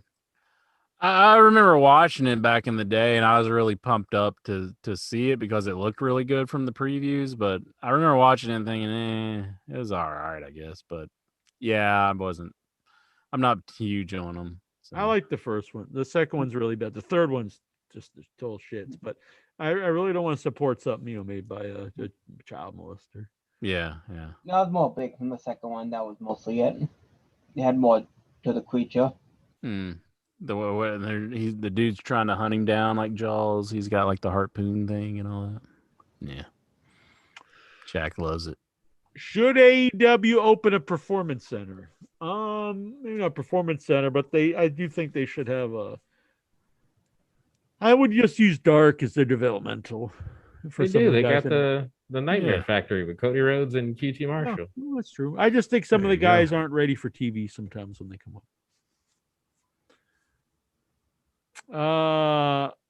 Jonathan Jackson, why do people care to defend a sexist and racist liar whose opinions about wrestling are about as valid as the next person's? Who are we talking about here? Fuck the Dave Meltzer. Oh, I thought something. Yeah, okay. Man, fuck. Damn. I don't think Dave Meltzer's like that. Man. I like Dave Meltzer. I like the Dynamite Dave. John Garabedian wants to know, would you like AEW to do an explosive hardcore weapons or cage match with Nick Gage? Yeah, why not? If they're going to have him in the company. Then... I'd probably avoid doing any more explosions. Yeah, that was... Well, they got to redeem themselves. If they do it, make sure it comes off all right. Right. Redemption. Biggest stage of them all. On their big pay-per-view. Dud. Is Dave Meltzer the top earning wrestling journalist of all time, or is that Bill Apter? I bet he is. I bet he's. I would say Dave's probably made more than Bill Apter doing journalism. I would think. He's doing lying. Why is he lying though? He's not lying. Oh, he's lied plenty in his career. I mean, he can't get everything 100% accurate at all times, but give me the money. I mean, but at least you can cite a source. You're like, my source is telling me John Cena's going to return. But you next don't week's give up your SmackDown. sources because they won't be giving you any more information because they'll get canned. Then it turns out that's bullshit anyway. So it's like, you lied. But plans change. That's right. I keep forgetting.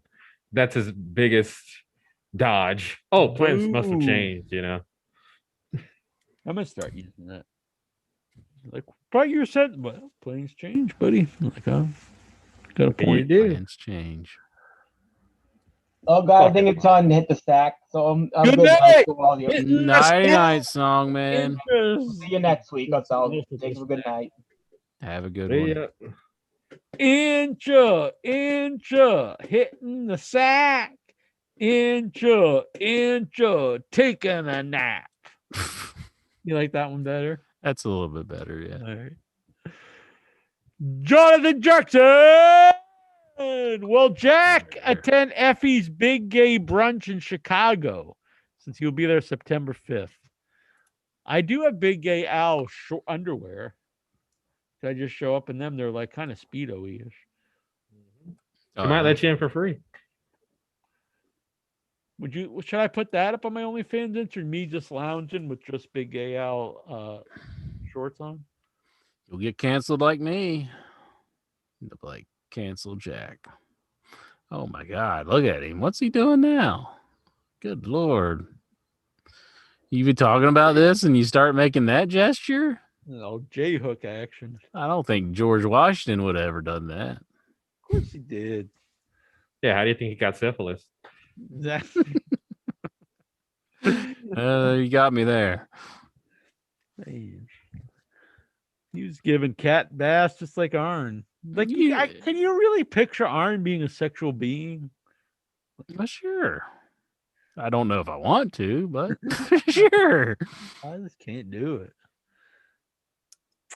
Jonathan Jackson, if biscuits and gravy made you a man, how do you account for all other 62 genders? Well, it's you know, you got it depends on like they never ate biscuits and gravy. Yeah, you could fix them all. Just give them biscuits. Because if they ate biscuits and gravy, it would make them a man. Biscuits and gravy made me a man. Biscuits and gravy made me all that I am. Ain't no ham and egg, something you always been. Mm-hmm. Once upon a time, there was Ellen Page, and she ate biscuits and gravy. And now it's Elliot Page. There you go. He is now a man. Mm-hmm. Biscuits and gravy did that. Oh, damn. I got a load of gravy for you. I'll pass. Thank you, though. Jonathan Jackson, is Lexar refusing return because he's a bitch? Assuming that was a paraphrase. Is Lexar refusing return, assuming he hasn't during the show because a court summons is awaiting him? That's all alleged. Yeah. David Matheny. Is Eva Marie secretly using the old Randy Orton gimmick of the Legend Killer? I don't get it. No, I don't get it either. Is Natalia the Legend? Is that who she beat? I think she got injured during a match with her. Oh. Oh, okay. Yeah, she's big time legend. I hate Dewdrop's name. I think that's awful. Dewdrop. Yeah, I thought they broke up their first show and then they're still together. Okay. Yeah, WWE does. Watch your shit. If Incher returned home early from work to greet his significant other, only to spot Jack exiting his home, zipping his pants, would OIB assume the worst and murder Jack or investigate?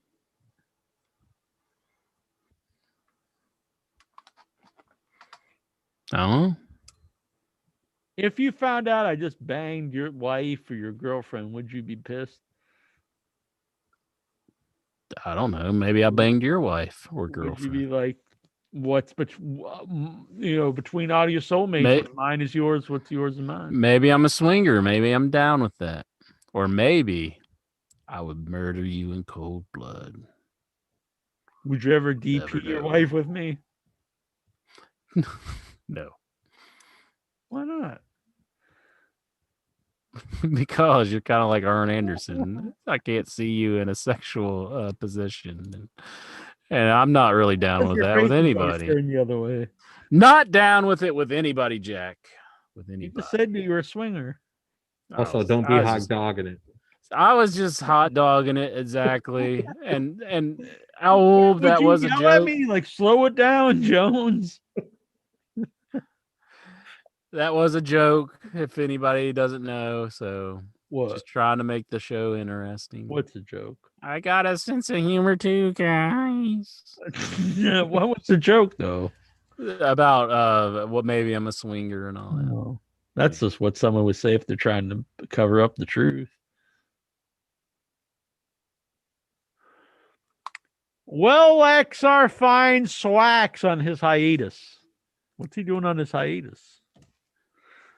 Just Looking thinking for of Flash. questions for the show and wishing he could go to the strip club, but he doesn't have enough money because he's got to go to wrestling. Oh, man.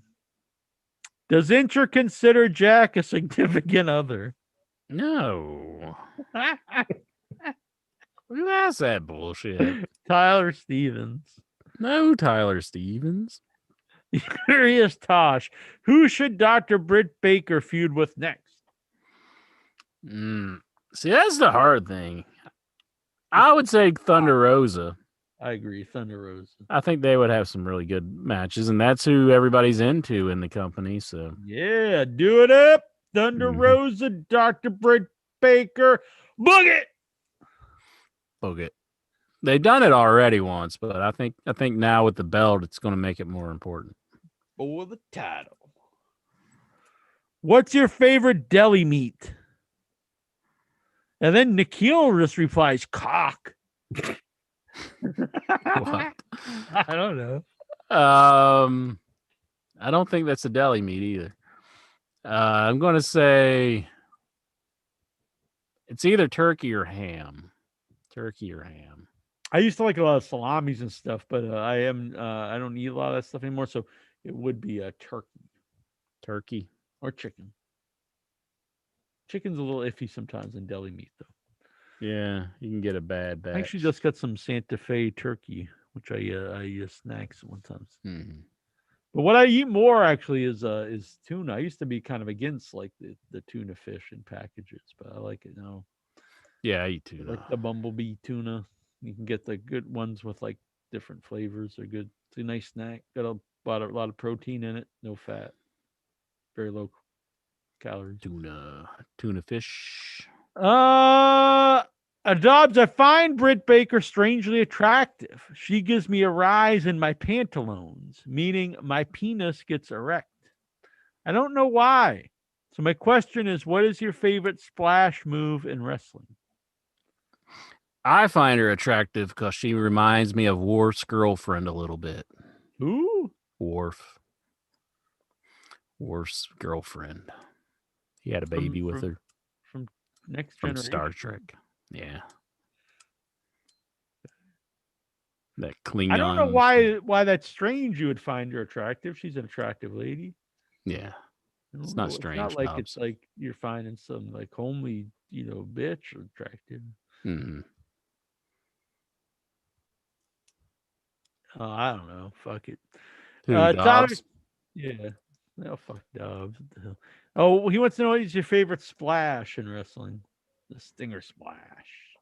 Well, actually, probably honestly, a real Frog Splash would be. Well, that's good too. It probably would have been the Superfly.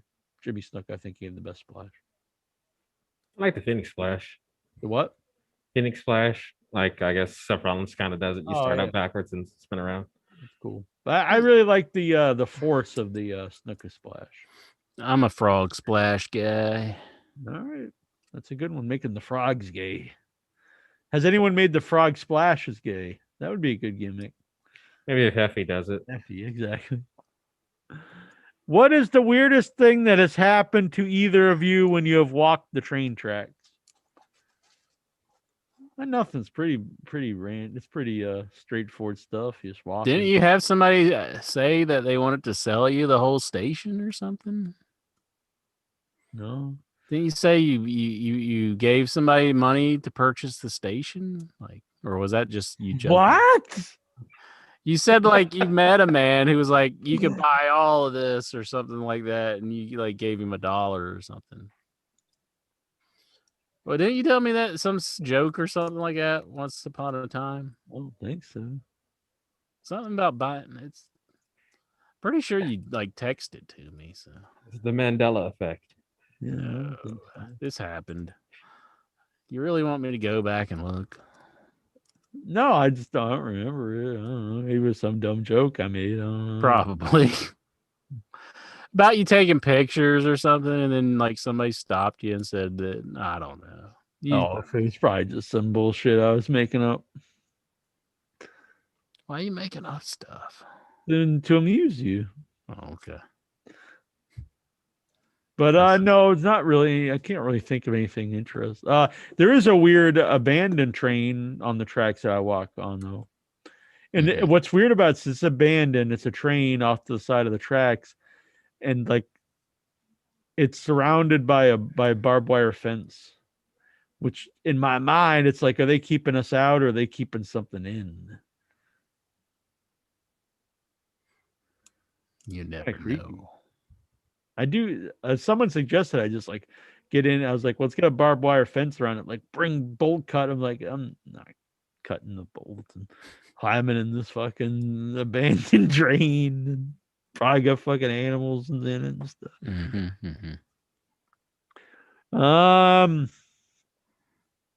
Tell us a childhood secret.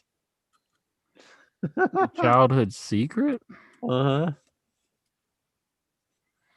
Childhood secret. I once killed a man. Yeah, you've told that one already. Behind a bowling alley. I threw him in the river. That's old news. Childhood secret. Jeez, I don't even know.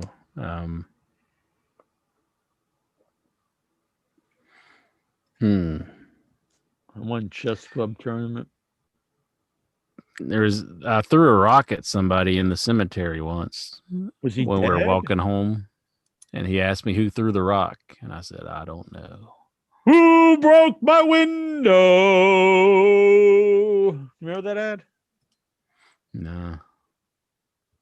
Why is my stomach so wheezy and queasy? Glass everywhere I look. Who broke my window? Mr. Rutherford, Mr. Rutherford, what a horrible mess. I broke the window with my ball. You, and I've come to confess. You broke my window, yes. But something, I forget the rest. But I'm proud of you, child, for you have displayed honor, the stuff which heroes are made of. I told the truth. I think you've told me about this once before. It was a Mormon ad, the Church of Latter-day Saints. And then he shot the kid. That kid grew up to be Robbie Scar. So yeah, it's my. I don't know.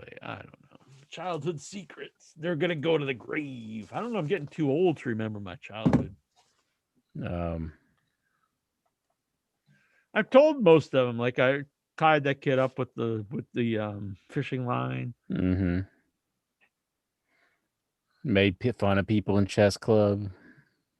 Yeah, I think that's that's how you make people better. When I'd win, I'd sing. I am the champion. No time for losers. And then you'd point at them. Just to rub it in a little bit. I think that's, you get trash talk on the basketball court. You got to do some trash talking on the chess board.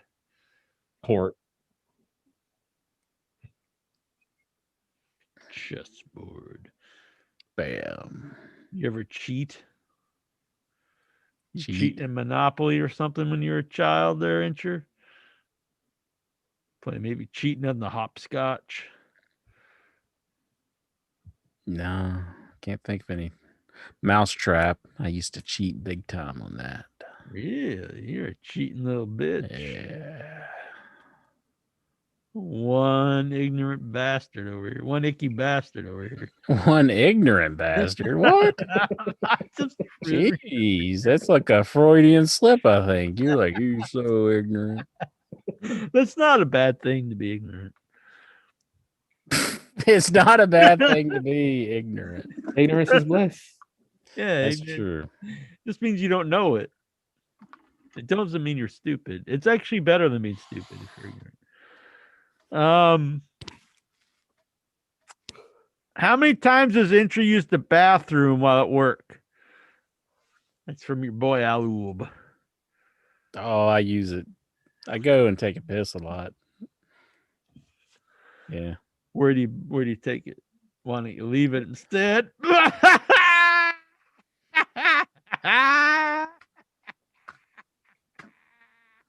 That's a real knee slapper. Brian Matthew Cluter wants to know, when is Legends House Season 2? Electric Boogaloo. When Half-Life Part 3 comes out. So who would be in it? They're all dead now. I know it's Alicia Fox. She's a legend. They probably would do an all women's one. Alicia Fox, Mighty Molly. Oh yeah. Kelly. That'll get Swax back. The Bella Twins. Oh, I wasn't going to watch the show until they had Kelly on. So I bought the WWE Network. But you would rather suck the cock of Vince McMahon. Or no, that was the Gail Kim, wasn't it? Mm-hmm. Tyler Stevens, who would you share a bedroom with in the Headyverse house? Jonathan Jackson. Well, I mean, me and Jack have shared a bedroom, so yeah, that's happened. But, well, no. Yeah, when are we gonna get that rematch? By the way, what? When are we gonna get that rematch? Yeah, that's it. That Jay hooking rematch. Oh, the Jay hooking rematch. That's why he won't share the room with me anymore. Mm-hmm. He wouldn't even share a hotel. The last time we were together, Jason's like, you could share it with Jack. He's like, no, fuck that. And they're like, well, I'll get you your own room in the hotel. Hell no, I'm staying at a hotel all across the other side of town. Okay. He wouldn't even be heard the story on this. He wouldn't even be seen in the same hotel with me. We've heard the story. I asked Jack what hotel he was staying in. He goes, I don't know. Well, I didn't set it up. So I assumed it was set the this same stuff up. I hotel have people who fly me in in. and buy me hotel rooms. Who the fuck do you think I am? I assumed it was the same hotel that the convention was happening in. That's how we did it every year. Every year. Yeah, but I didn't set it up. But you try to make me look like I'm a bad guy because I just. Well, you. I think this is the real reason. You're just like, I'm not staying in the same hotel as this guy. Who could blame you for some of the stories you've been telling? I mean, come on. Is Neil Jones in town? Like, yeah, no. All right, it's safe. Safe. So who would you? Yeah, I would share a room with Inter again, but I don't know if he'll ever share a room with me again.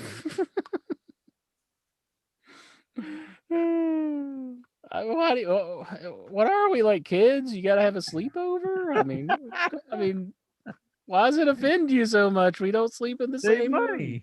Save money. Save money. Okay. Well, you didn't pay anything though. The last room. I'm trying to save money for you. Okay. I don't think about myself. I'm a selfless man. I think about others. Well, here's how it goes. I'd rather have my own room that I paid for, so I don't have to listen to anybody snore at night. So. Oh, brother. Troy wasn't there. Troy's a big snorer. And then my balls will be freezing off from the air conditioning, and I don't get. Don't be a bitch. I will admit, I apologized. I put a post one day after I lost a lot of weight. The cold affects me more, and I do apologize to anyone who shared rooms with me because I used to turn the air conditioner as high or as low as however you want to put it would go. Yeah, but not anymore. Now I get cold easy. It is amazing when you lose weight how much colder you get. Yeah. Like now, if we share a room, we'll just cuddle up. Yeah, your body heat. Mm-hmm. That's the biggest benefit. It is. See, Incher, you gotta look on the bright side. Yeah, I'll get my own room. Thanks. What a bitch. But you're a good man. Thank you. What is Incher's biggest Nintendo purchase for one game? The largest value I've spent on one game? Tecmo Bowl, probably. No, it wasn't Technoball. Duck Hunt. Yeah, those are the two go-tos. Like most, I did go to this this new thrift store that opened in town, and literally the game that they had was Duck Hunt. It made me laugh. probably the most expensive like Nintendo game I've purchased. Nintendo probably only thing's coming to my mind is Snow Brothers right now. That was like 200. I've done 200 on a lot of Didn't you them. buy one for like 800 from the guy who ripped you off or something? No, it wasn't 8. It was 2. It was totally Bubble fake. Bobble 2 or something. Yeah, that was it, and it was fake. Did I you still ever have kill the the fake guy? one. No, I never had any interaction with him after that. He pretty much ripped me off and got away with it. The cop said it'd be too much trouble to go after him. So that doesn't seem right. Yeah, I mean, it's just like they said that like you could do something, but it would probably be more expensive to do. And it's like, yeah, just let him rip me off, I guess. But I mean, I had the guy's name and his address because I found out where he got the label printed from. And I asked the dude what his name and address was, and he gave it to me, which I told that dude I wouldn't tell anybody that, but now I'm telling everybody. But let's know him. I never did anything though. It's just like whatever. It is annoying though. I mean, what NES game gave you the greatest satisfaction beating? Which one made you jizz semen load in your pants? Probably one I really struggled with Castlevania 3 because I'm a big Castlevania fan, and the third one's by far the hardest one on the NES, I would say. So when I finally beat that was a big satisfaction. I remember beating that the first weekend I bought it. Yeah. Yeah, I was like, man, I don't know why they made this so easy. Tell me, how'd you feel about all of the final stages of the last boss? I remember beating that one with the guy, the boss. I was like, oh damn, that's pretty cool. But well, that checks out. I think he yeah. And honest answer though, I really enjoyed beating Metroid. Metroid's fun, yeah. And then the Super Metroid, I always thought had the best ending. Because I remember you really do feel like because now when you beat the Mother Brain, then you have to actually escape the planet. Yeah. There was like an actual feeling of like time's ticking away when everything's blowing up. Zelda 1's pretty fulfilling when you beat that. Yeah. Oh, Final Fantasy. When you beat that, that's I've never played those. I don't know why, because I was always a big the original Final Fantasy. Yeah, playing because like you can't just get through that easy. Like you really have to put some time in on the original Final Fantasy. Dragon Warrior is a good one too. I'm a big Dragon Warrior fan from back then. Of course, it's Dragon Quest. They had to change it to Warrior for the first four games. Aloob, thoughts on Lana, WCW star Dennis Rodman, and Malcolm in the Middle being on the new Surreal Life? Lana, Malcolm in the Middle, and Dennis Rodman. Hasn't Dennis Rodman done one before? I don't know. I've never watched the show. I probably will never watch it. So. That Frankie Muniz, doesn't he like say that can't remember his past? Like he has like a memory loss or something? Is that Kaya Valkyrie's new name? No. Her name is Frankie Monet. Yeah. It's close. Who's this? Frankie who? Frankie Muniz. The kid from the parakeet from Coco Beware? No, isn't he the kid from Malcolm in the Middle? I'm just being an asshole. Yeah, that's easy for you. It is. It comes in second nature. I think he had some story where he says he can't remember like anything from his past or something. Oh, really? He must have got raped or something, I bet. No, it's like some sort of memory loss thing. There's some disease that there's a name for it, but like I just think he doesn't really want to talk about what happens. It's called the convenience disease. Yeah, he just wants to just go on about his day and not have to talk to people about his past. That's a good thing. People be like, "Can you come on the show talk?" And they're like, "Hey, so what was it like being in the show?" And they're like, I can't remember. Can't remember nothing. He's kind of like the dude from One Warrior Nation. No, not One Warrior Nation. You know, Memento. All right. You and your memories. Dobbs wants to know, where do we go from here?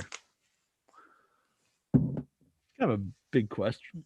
Do you mean like in the grand scheme of things if we leave this world? Oh.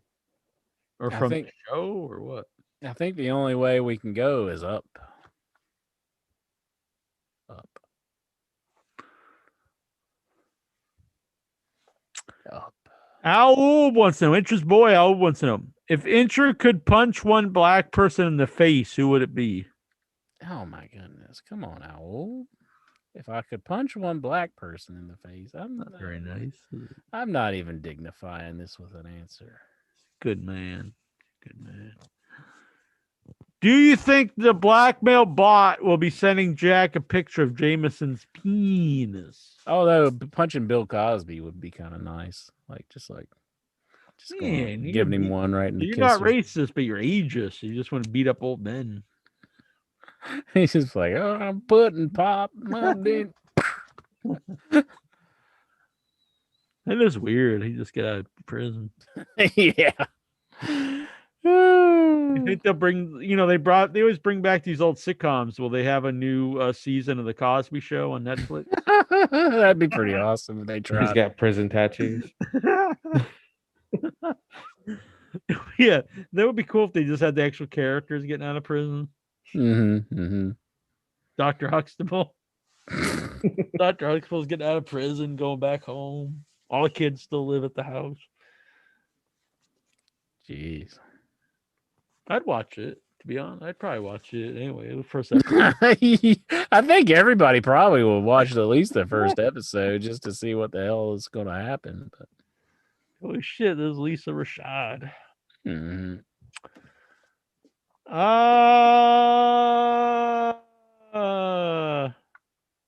What? Oh. Laquan Vanderpool Higgins. We're about halfway through the questions here. Yeah. Who is your favorite luchador not named Mysterio? Oh, El Pinto Cerro. Emilio Mascaras. Mm-hmm. See. What matches do you want to see from Bryan and Punk and AEW besides Cody? Well, I want to see Cody. Omega. Christian Cage. Fuck Christian Cage.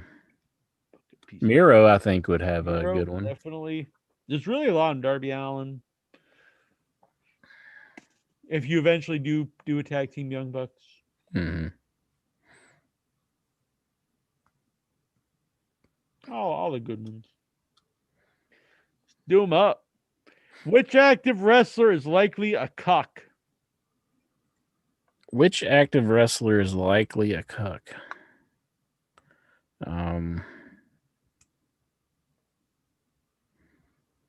Well, didn't you say it? Well, I don't know. I don't even want to say it. Something about a story that you had from the past, but I ain't going to bring it up. About a person that you seen in person and they were being caressed by somebody else in a restaurant. Oh, yeah. I forgot about that. That actually was in Chicago. That was weird. Yeah.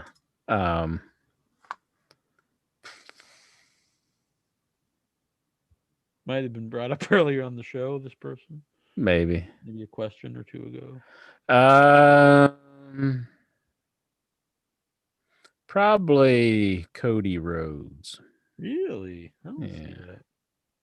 Cody Rhodes. I mean, I could see like him kissing up to his wife. I don't see a cuck really. I don't think he would stand around while he's shooting. Jack, the answer is final. Cody Rhodes.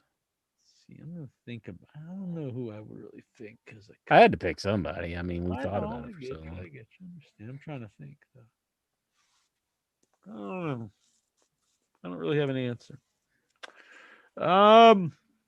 You know he came home with that neck tattoo. You know she's looking somewhere else. Yeah, but see that proves he's not, because he's like, fuck it, I'm fucking Cody Rhodes. I don't care what the hell. You know she's looking somewhere else. Boom. If she got it, then I would agree with you, because then it's like, oh fuck, this guy's just doing. But he's like, I'm the fucking top dog, bitch.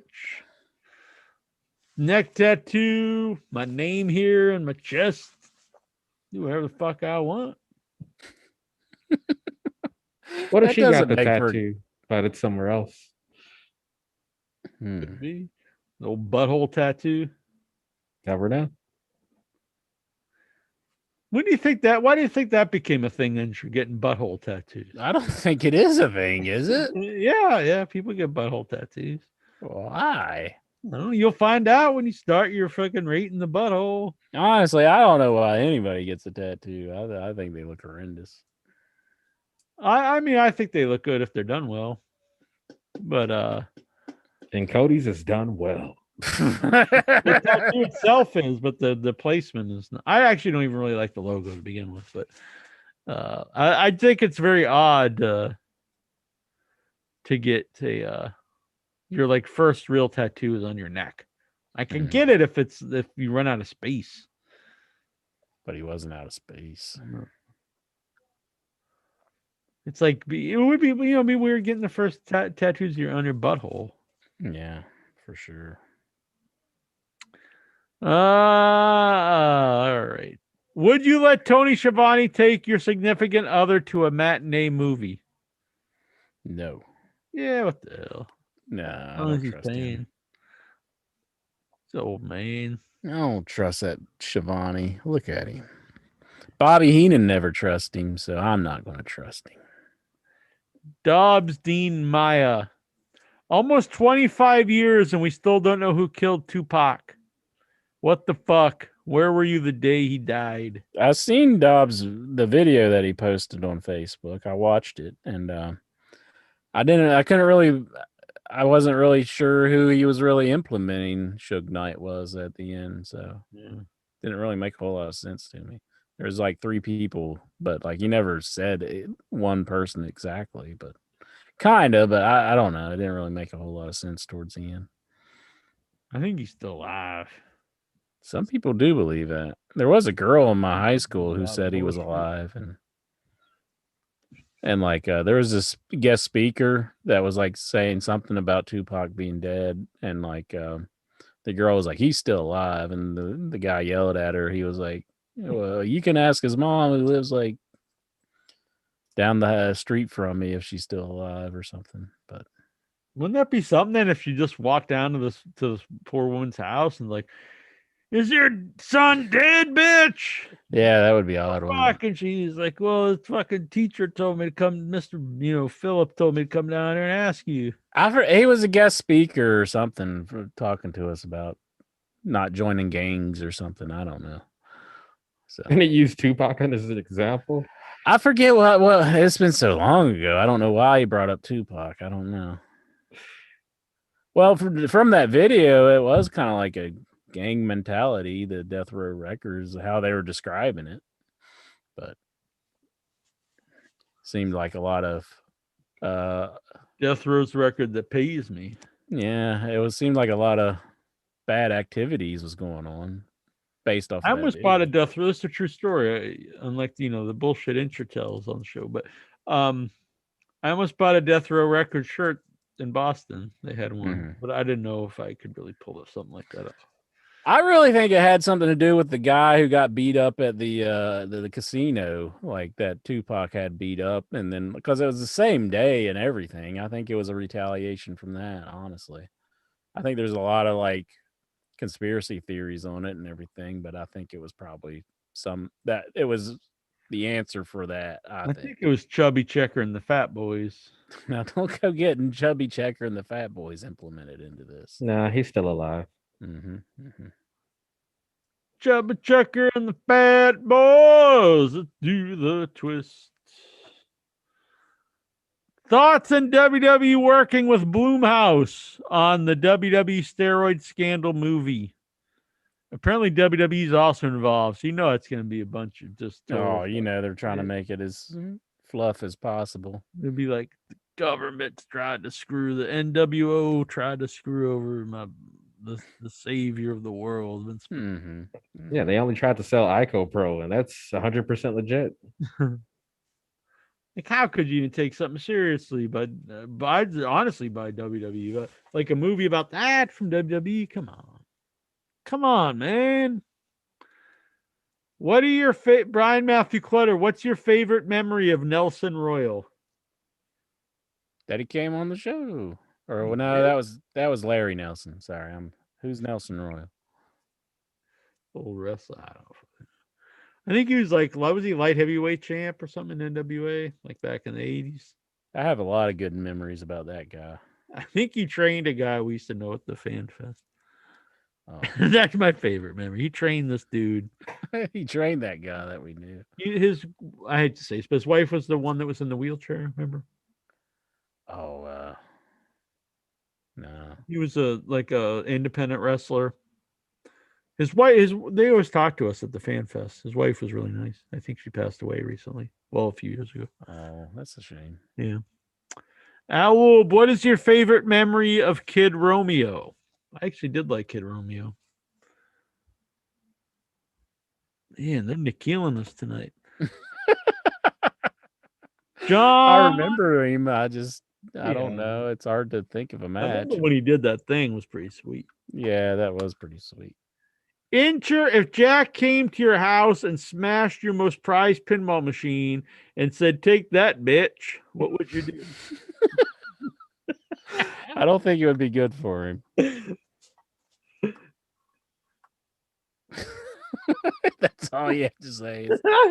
That would be funny though. Yeah.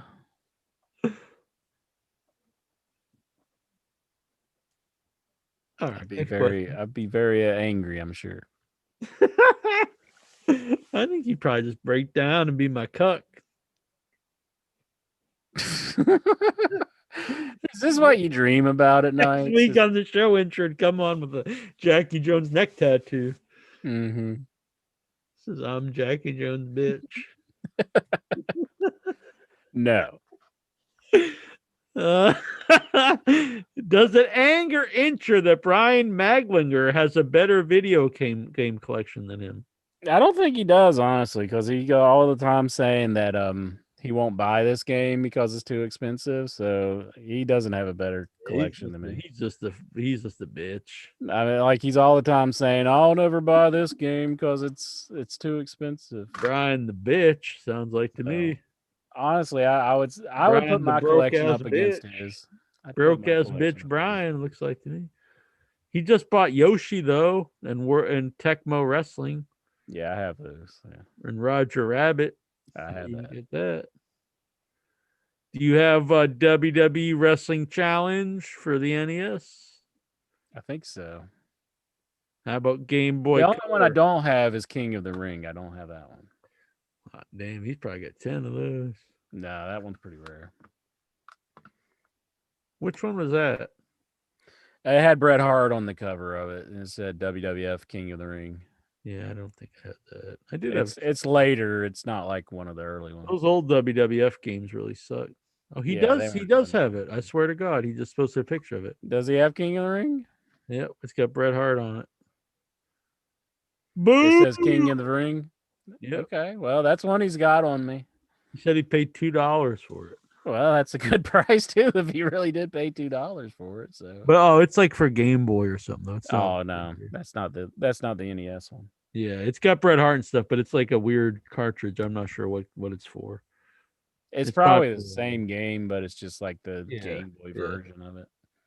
Yeah, I get you. You're just about ready to bow down and admit defeat, but I saved you. Can Jack still take Brock Lesnar in a fight, or does he have to grow the ponytail? So Brock Lesnar has a ponytail? Yeah, I've seen like the pictures.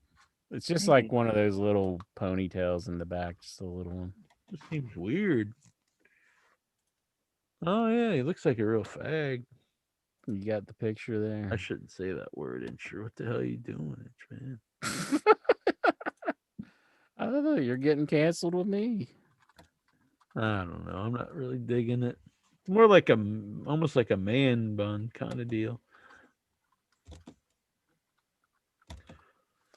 Brock Lesnar ponytail. Yeah, I don't know. I don't think it really suits him very well, but no, I don't like it. Doesn't give a shit what anybody really thinks of. So I don't know. What if he's listening? He's just crying like a big bitch. Isn't he like cutting up some animal or something in this? Like, yeah, he's cutting up long pork. Yeah. This looks like a man who does not care what we have to say about his ponytail. Ever tried some horny goat weed? No. Is that even a real thing? Yeah, he's posted a picture of horny goat weed pills. It's supposed to get your mojo going, you know? Yeah, get the old ding dong, get the pumping and you gotta get the veins going, get the blood circulating in the penis and sure. Adam Emerson from the chat room, he says N64 wrestling games are the best. I agree with that. Yeah, those are good. The Nintendo ones aren't. The Nintendo 64, yeah. The ones before 64 were pretty. Yeah, no, that's what I'm saying. Yeah. Favorite Hank Williams Sr. song?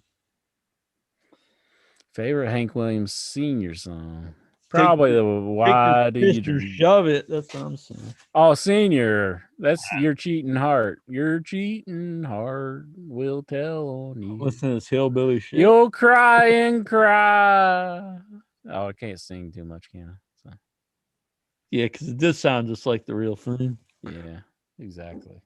What is your favorite Hank Williams Jr. song? Probably what about the hot dogs? Country Boy Will Survive, because he mentions West Virginia in this song. Oh, really? Yeah. What's he say about it? He says they come from the West Virginia coal mines. Blah blah blah. Country Boy Will Survive, or something like that. Yeah, they took a dump in their pants. Oh, jeez. They did not say that. It's in the uncut song, the long version. Tyler Stevens. Will Vic Schiavone beat Stephen Butler for the record of falling asleep on the show one day? Or is it just a pipe dream? It's just a dream. They both bitched out tonight and left. They're no Jonathan Jackson. Oh. Who would you rather be stranded on a desert island with? Ole Anderson or Brock Lesnar? Probably Ole Anderson. I enjoyed Ole Anderson's company. I think he's I think he would be more company and he would talk more, but I agree.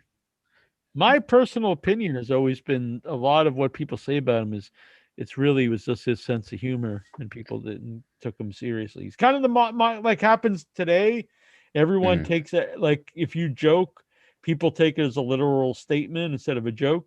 And I think that's what happened to Ole a lot back in the day. Because when I was around him, to me, he was a very dry sense of humor, and people would take it seriously. And I don't know, I wasn't around him back in the '80s, but my hunch is a lot of the stuff he said was him just joking around, and people took it serious.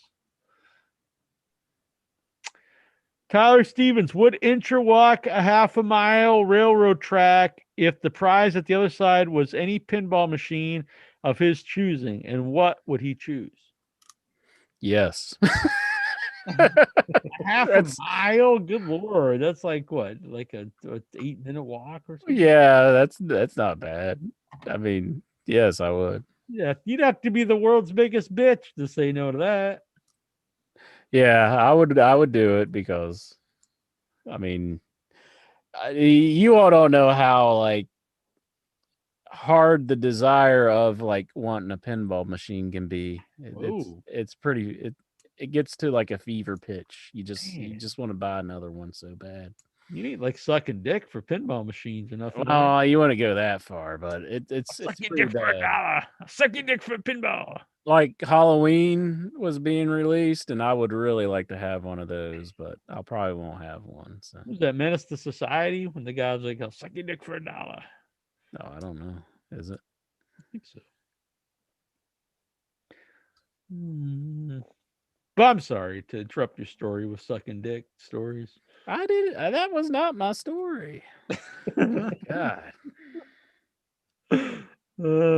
Tyler Stevens, what WWE, WWF food or drinks have you ingested in your life?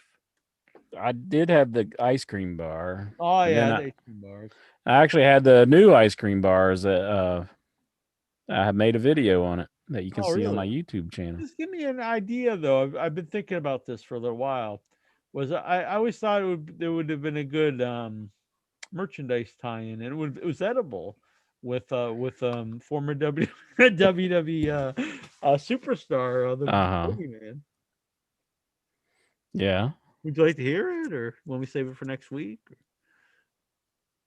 Jonathan Jackson says he wants to hear it, but I may have to. All right, we'll save it then. We'll save it. No fun to say it without you hearing, sure. I don't want you, bitching out like a little bitch. I have a dentist appointment that I gotta go to. I really did have a dentist appointment, and I have 2 cavities that I have to have filled. I bet you went and got your drilled in the mouth, if you get my meaning. Why does everything have to be like a nasty? Good Lord. Just giving the fans what they want. No, it's not what they want. They want you to have a nice conversation. No one wants that. That's impossible. This wouldn't be the show. Does Incher hate Tyler Stevens more than Nikhil Callahan? Who's asking this? Tyler, I don't hate Tyler Stevens. Yeah, you don't hate Nikhil either. No, I don't hate Nikhil. You have no ask hate. weird questions that annoy me at times. Yeah. Like, I mean, how would you feel if you're trying to have like an entertaining show and you're trying to like entertain everybody, and then I don't know how I'd feel if I. Oh, that's not the end of the question. They hit you with a question that's like, "What do you think about Romeo?" I'm Roselli? here in the show, Incher, so I'm aware of these questions. Yeah, not just you answering. I'm talking to the people. Oh, I see. The listeners, people out there. Final question of the night. Yes. Owl. Why are you saving this for the final? Get ready for the last one. I didn't save it. It's the actual last question. If it's an owl, go and post another question, and it'll be the last one. Would Incher accept the Boston cream pie from Jack? Depends. I don't know. I mean, back in the days, you fancied yourself as a pretty good chef, right? Right. Would you whip it up good for me? Oh yeah. Because I like my pies to be creamy. Oh yeah. A big mouthful. I got a sense of humor too, guys. Do you think she's still alive? Well, I don't hope she's dead.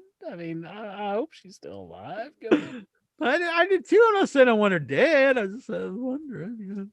We live in a weird time. You never know.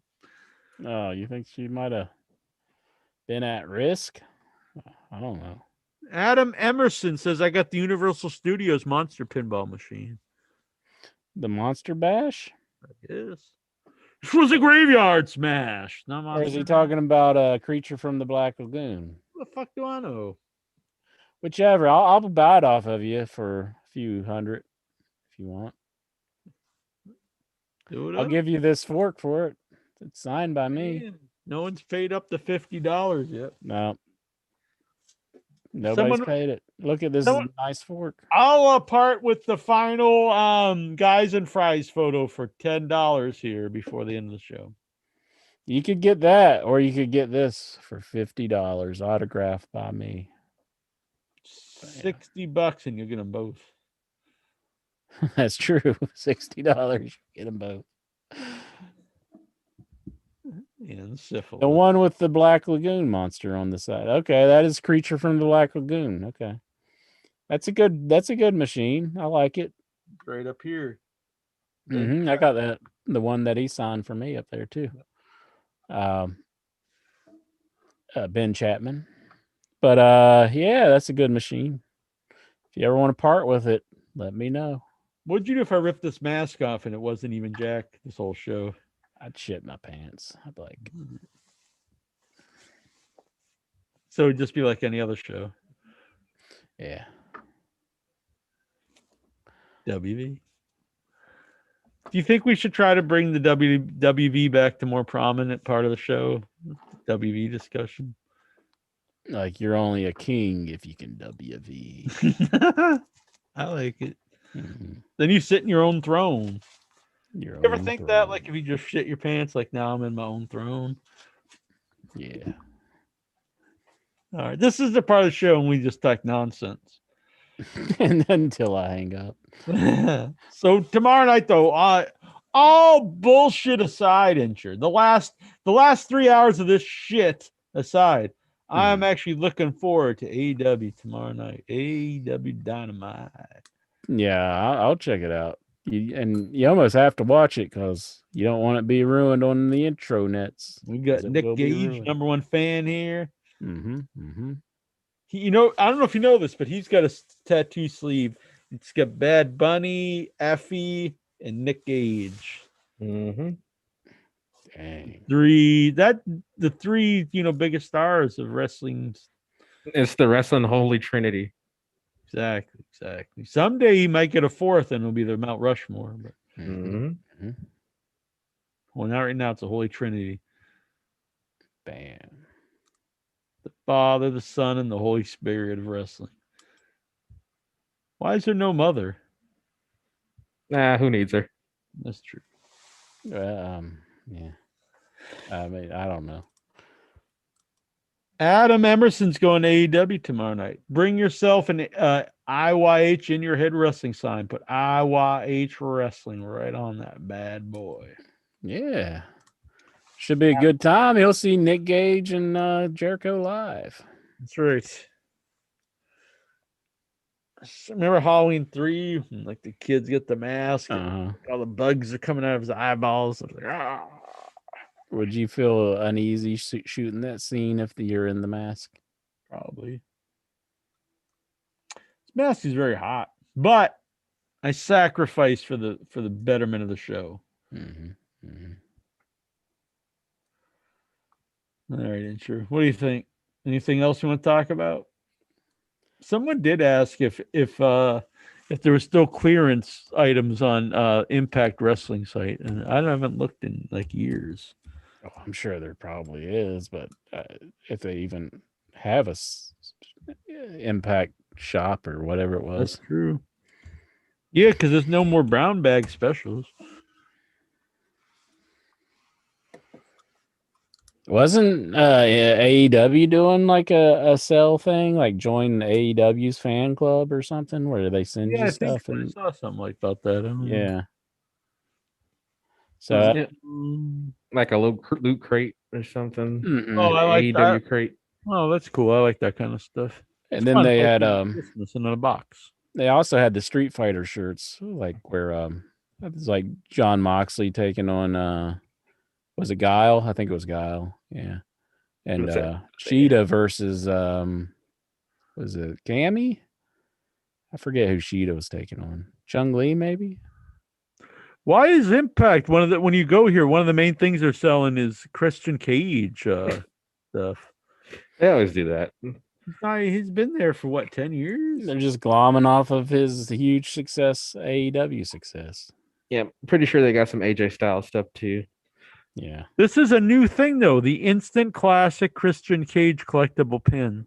So they made a new merchandise of a guy that was there like 10 or 12 years ago. Instant classic.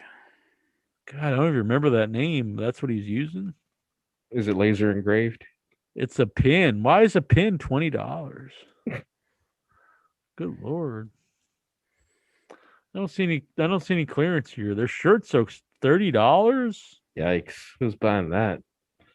Not me. Yeah, I was Micro Pass. brawlers. The micro brawlers start at $22.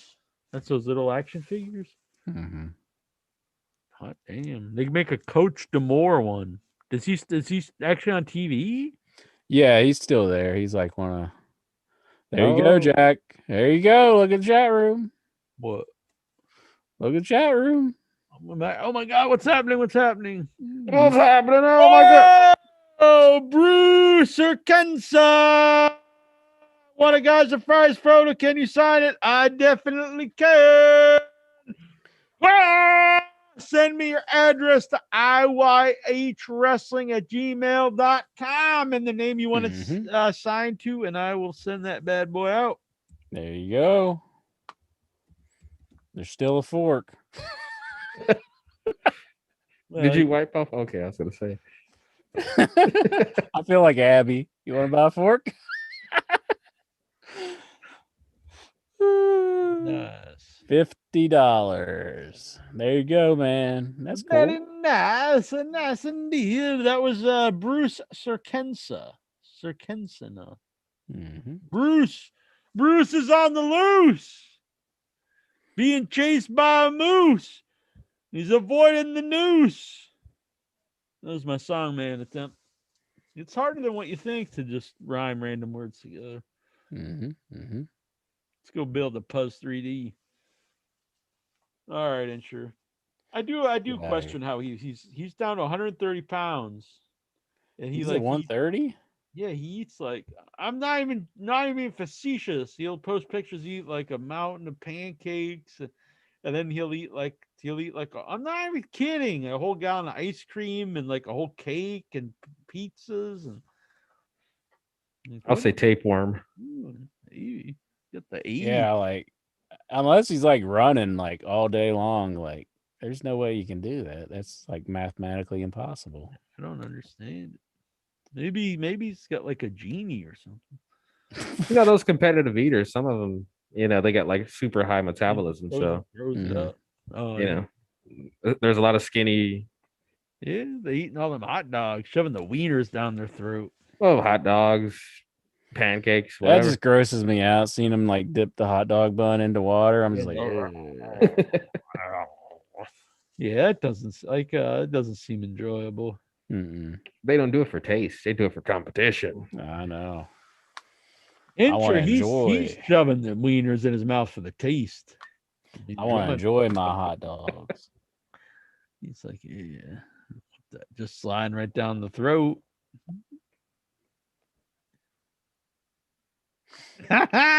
Wieners in your mouth, Insure. I meant penises. Yeah, I think everybody knew what you meant. Jeez. I'm just being a jackass. All right. Comes naturally. Bruce, thank you guys. Rule, thank you. You're a good name. I'm going to frame it. I love it. Well, I appreciate that. Thank you for helping support the show. Most definitely. I'm going to try to get some new photos. Did you say nude photos? Take it however you want it. Okie dokie. Oh, geez. Oh, geez. I got to get out of here. What? It's scary. I could tie a cherry stem with my tongue. Yeah, we don't need to see that right now. There's a video of it on my YouTube. Yeah. Did it at a restaurant. I'm sure the rest of the people there loved it. How long does it take you normally? Oh, not very long. 20 seconds, 15 seconds. Yeah. I don't know.